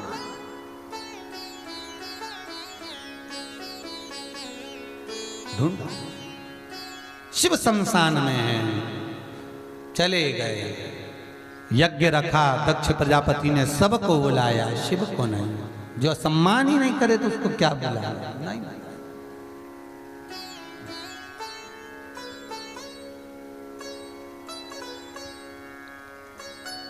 एक दक्ष प्रजापति है जो शंकर को नहीं बुला रहा है, और एक भोलेनाथ जी हैं जिन्होंने शादी करी थी तो वीआईपीओं को किसी को नहीं बुलाया था, सब नीचे वालों को बुलाया था। भूत चुड़ैल डाकनी पिशाचनी भूतनी सब ऐसे ही बुलाए, जिनकी एक आँख नहीं, इनका एक पाँव नहीं, एक की जीवान नहीं, एक का मुंडा नहीं, सबको ऐसों को ही बुलाया।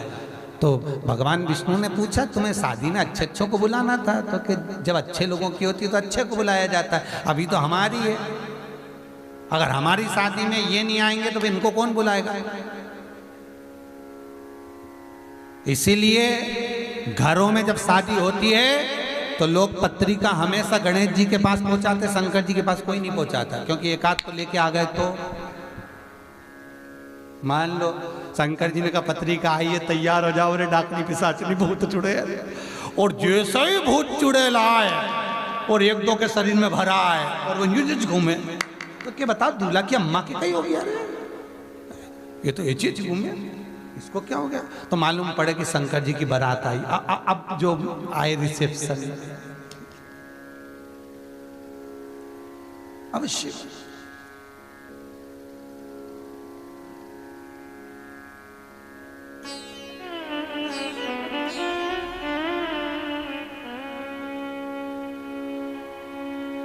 भगवान शिव का आनंद है, बाबा भोलेनाथ जी का आनंद है। महाराज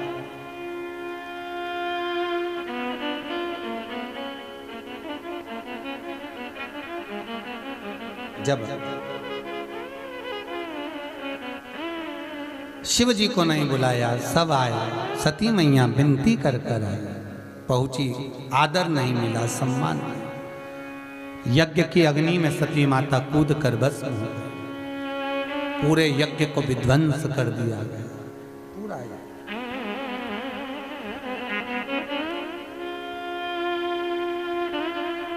भगवान विष्णु स्वयं युद्ध करने के लिए आए तो नंदी भृंगी श्रृंगी से हार गए। सबने मिलकर स्तुति करी भोलेनाथ की, आप कृपा करिए, यज्ञ पूर्ण करिए, यज्ञ पूर्ण करो।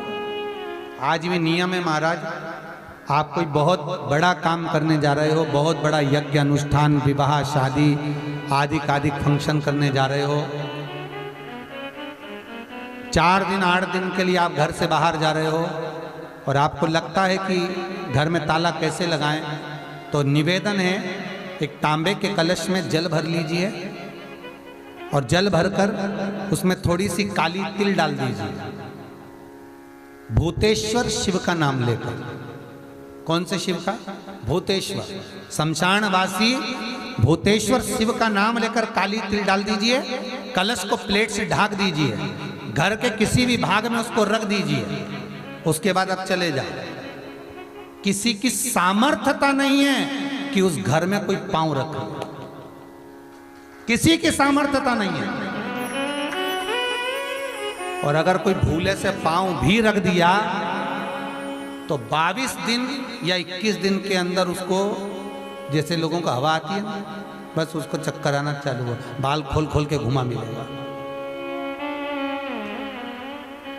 शास्त्र प्रमाण करता है हमारा भूतेश्वर शिव। ये कलश जो होता है ना, जल का जो पात्र होता है, ये साधारण नहीं होता, सहज नहीं होता।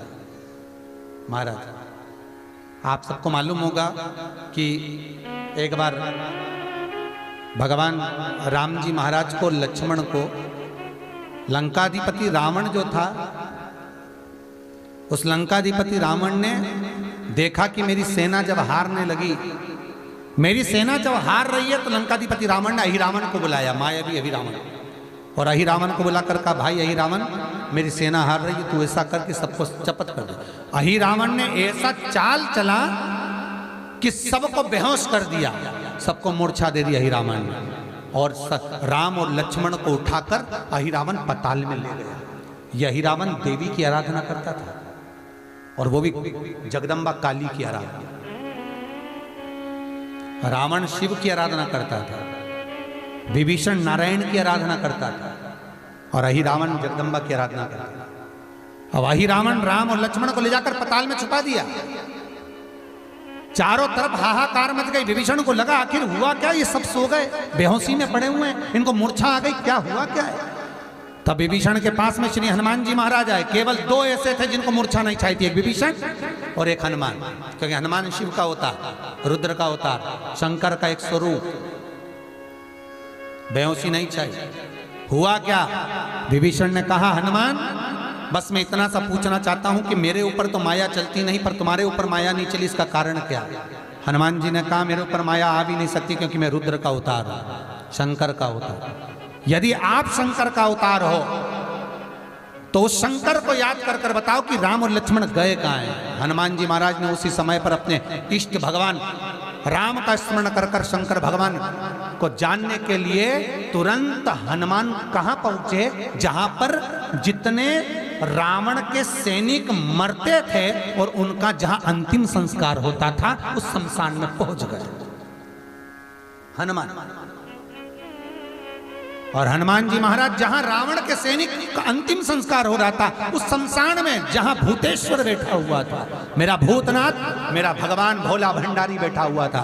हनुमान जी ने जाकर कहा, हे भूतनाथ, हे भूतेश्वर, हे शंभु, हे त्रिकालदर्शी, हे चिलम्बासी, हे कुबेर का भंडार भरने वाले कुबेरेश्वर, कृपा करिए बता दीजिए कि राम कहाँ है। भूतेश्वर खड़े होकर बोले, हनुमान मैं तेरे साथ चलता हूं, तेरे भीतर समाहित होकर पताल में चल। जिस पताल में मेरी ही अर्धांगिनी मां काली विराजमान है, जगदम्बा, उसके 5 दिए लगे हैं घृत के, जिसको अहिरावण जलाकर रखता था। वो 5 दिए एक साथ बुझेंगे, तब जाकर अहिरावण मरेगा, तब राम लक्ष्मण सामने खड़े मिल जाएंगे। भूतेश्वर भगवान को हनुमान जी ने अपनी गदा के अग्रभाग में, गदा में एक आगे का कोना भाग होता है, उस भाग में बिठा लिया भूतेश्वर।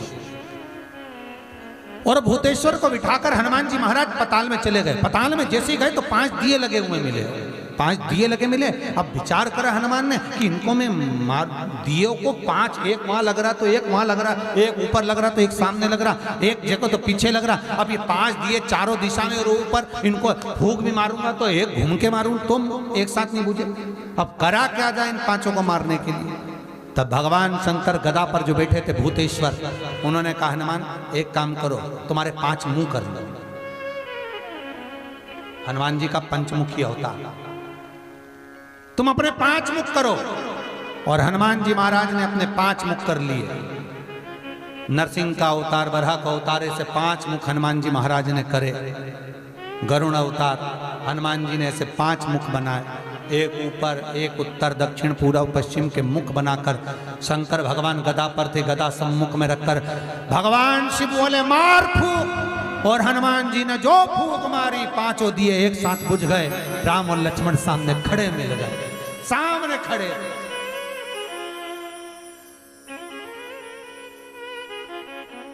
सम्मुख खड़े। हनुमान जी ने राम लक्ष्मण को प्रणाम कर कर भूतेश्वर से कहा, नाथ आप कहाँ रहेंगे, मैं आपको कहाँ छोड़ूं, क्योंकि अब मुझे राम लक्ष्मण को लेकर जाना है तो आपको तो छोड़ना पड़ेगा। भूतेश्वर नाथ कहते हैं ये जल का जो पात्र भरा हुआ है, ये कलश भरा हुआ है, इस जल के पात्र में मुझे छोड़ दे।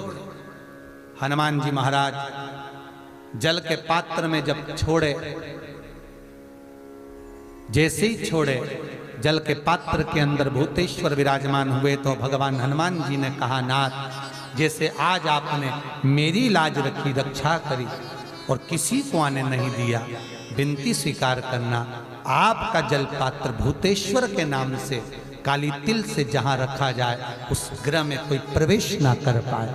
शिव जी ने वचन दे दिया, मेरी चंडियां 64 योगनियां, डाकनी, पिशाचनी, चुड़ैल और भूत इस कलश के विराजमान होते ही सर्वस्व फैल जाते हैं, फिर अंदर कोई नहीं आ सकता, भीतर प्रवेश नहीं हो सकता।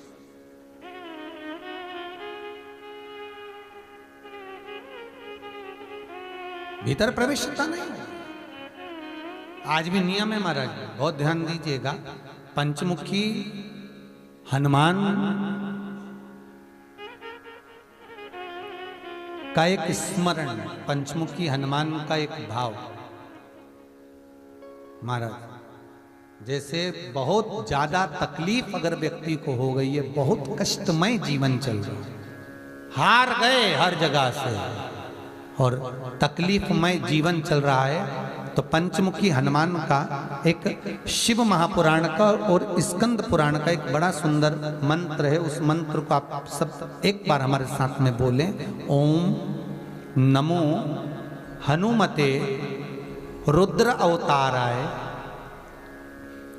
सर्व शत्रु संहारणाय सर्व रोग हराय सर्व वशीकरणाय रामदूताय स्वाहा। बस इस मंत्र को हाथ में काली तिल लेकर, एक जौ लेकर और गूगल लेकर, थोड़ा सा उसमें गाय का घी डालकर, कंडे को या अग्नि को जलाकर इस मंत्र का 11 बार 21 बार जाप कर कर अपनी कामना कर कर छोड़ दीजिए।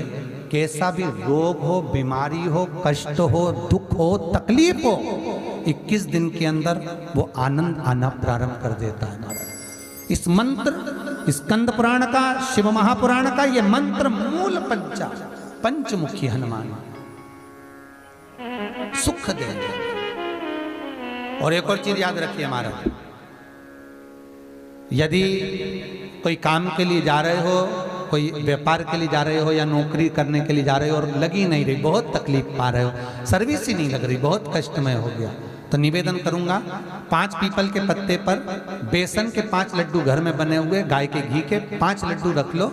उस लड्डू के बीचों बीच एक आटे का दिया और उसमें तिल्ली का तेल डालकर इसी मंत्र का प्रयोग कर कर पंचमुखी हनुमान का किसी भी हनुमान के मंदिर में जाकर, दक्षिण मुखी हनुमान के मंदिर में जाकर उसको रख कर आ जाइए। इसके बाद आप उस काम के लिए जाइए, आपका काम सफल हो जाएगा। आपको किसी को नहीं कहना पड़ेगा कि हाथ जोड़ना नहीं पड़ेगा, किसी के पांव नहीं पड़ना पड़ेंगे, तुरंत काम होगा। बस इस मंत्र का स्मरण कर कर पंचमुखी हनुमान का भूतेश्वर जो मंत्र है वो सुख देने वाला, आनंद देने वाला, सहज नहीं महाराज, सुख की खान है, आनंद की राशि। समय आया श्री हनुमान जी महाराज का जो चरित्र आया, आगे जो वर्णन आया है, भगवान भूत भावन भूतेश्वर मेरा शिव विराज, मेरे ससुर ने जो दिया वो कम ना दिया। सारे देवताओं ने स्तुति करी, शंकर भगवान आनंद पाते हुए मंत्र का आनंद पाते हैं। और मेरे भोलेनाथ उसी समय पर जिस दक्ष प्रजापति का शीश कटकर अग्नि में गिरा था, उस दक्ष प्रजापति को वापिस जीवित कर देते हैं। सती मैया जो जल कर भस्म हुई, अपने कंधे पर माता का स्वरूप धारण कर कर बाबा तांडव करते हैं। भगवान सुदर्शन भेजकर शरीर के टुकड़े करते, माता के 51 टुकड़े होते हैं। 51 शक्ति पीठ का प्रादुर्भाव आया। आज की कथा को अपन यहीं विराम की ओर लेते हुए, बहुत सारा चरित्र है, कल की कथा में फिर आगे बढ़ेंगे और सुंदर सुंदर चरित्र को श्रवण करते हुए अग्रणी भाग में लेंगे। कल कथा में पथरी की बीमारी, जिनको पथरी हो जाती है, और पथरी के साथ में जिनको भोजन पचता नहीं है, उसके लिए कल कथा में भगवान शिव के कथा का स्मरण करते हुए आगे बढ़ेंगे और सुंदर चरित्र को धारण करेंगे कि शंकर भगवान पर क्या चढ़ा दें और उसको पा लिया जाए, कौन सी तिथि कौन से दिन, उसके बाद में पाचन क्रिया ठीक चले और पथरी की बीमारी समाप्त हो, तो उसको कल कथा में लेंगे। आज की कथा को यहाँ विराम देते हैं। हर हर महादेव, हर हर महादेव, हर हर महादेव।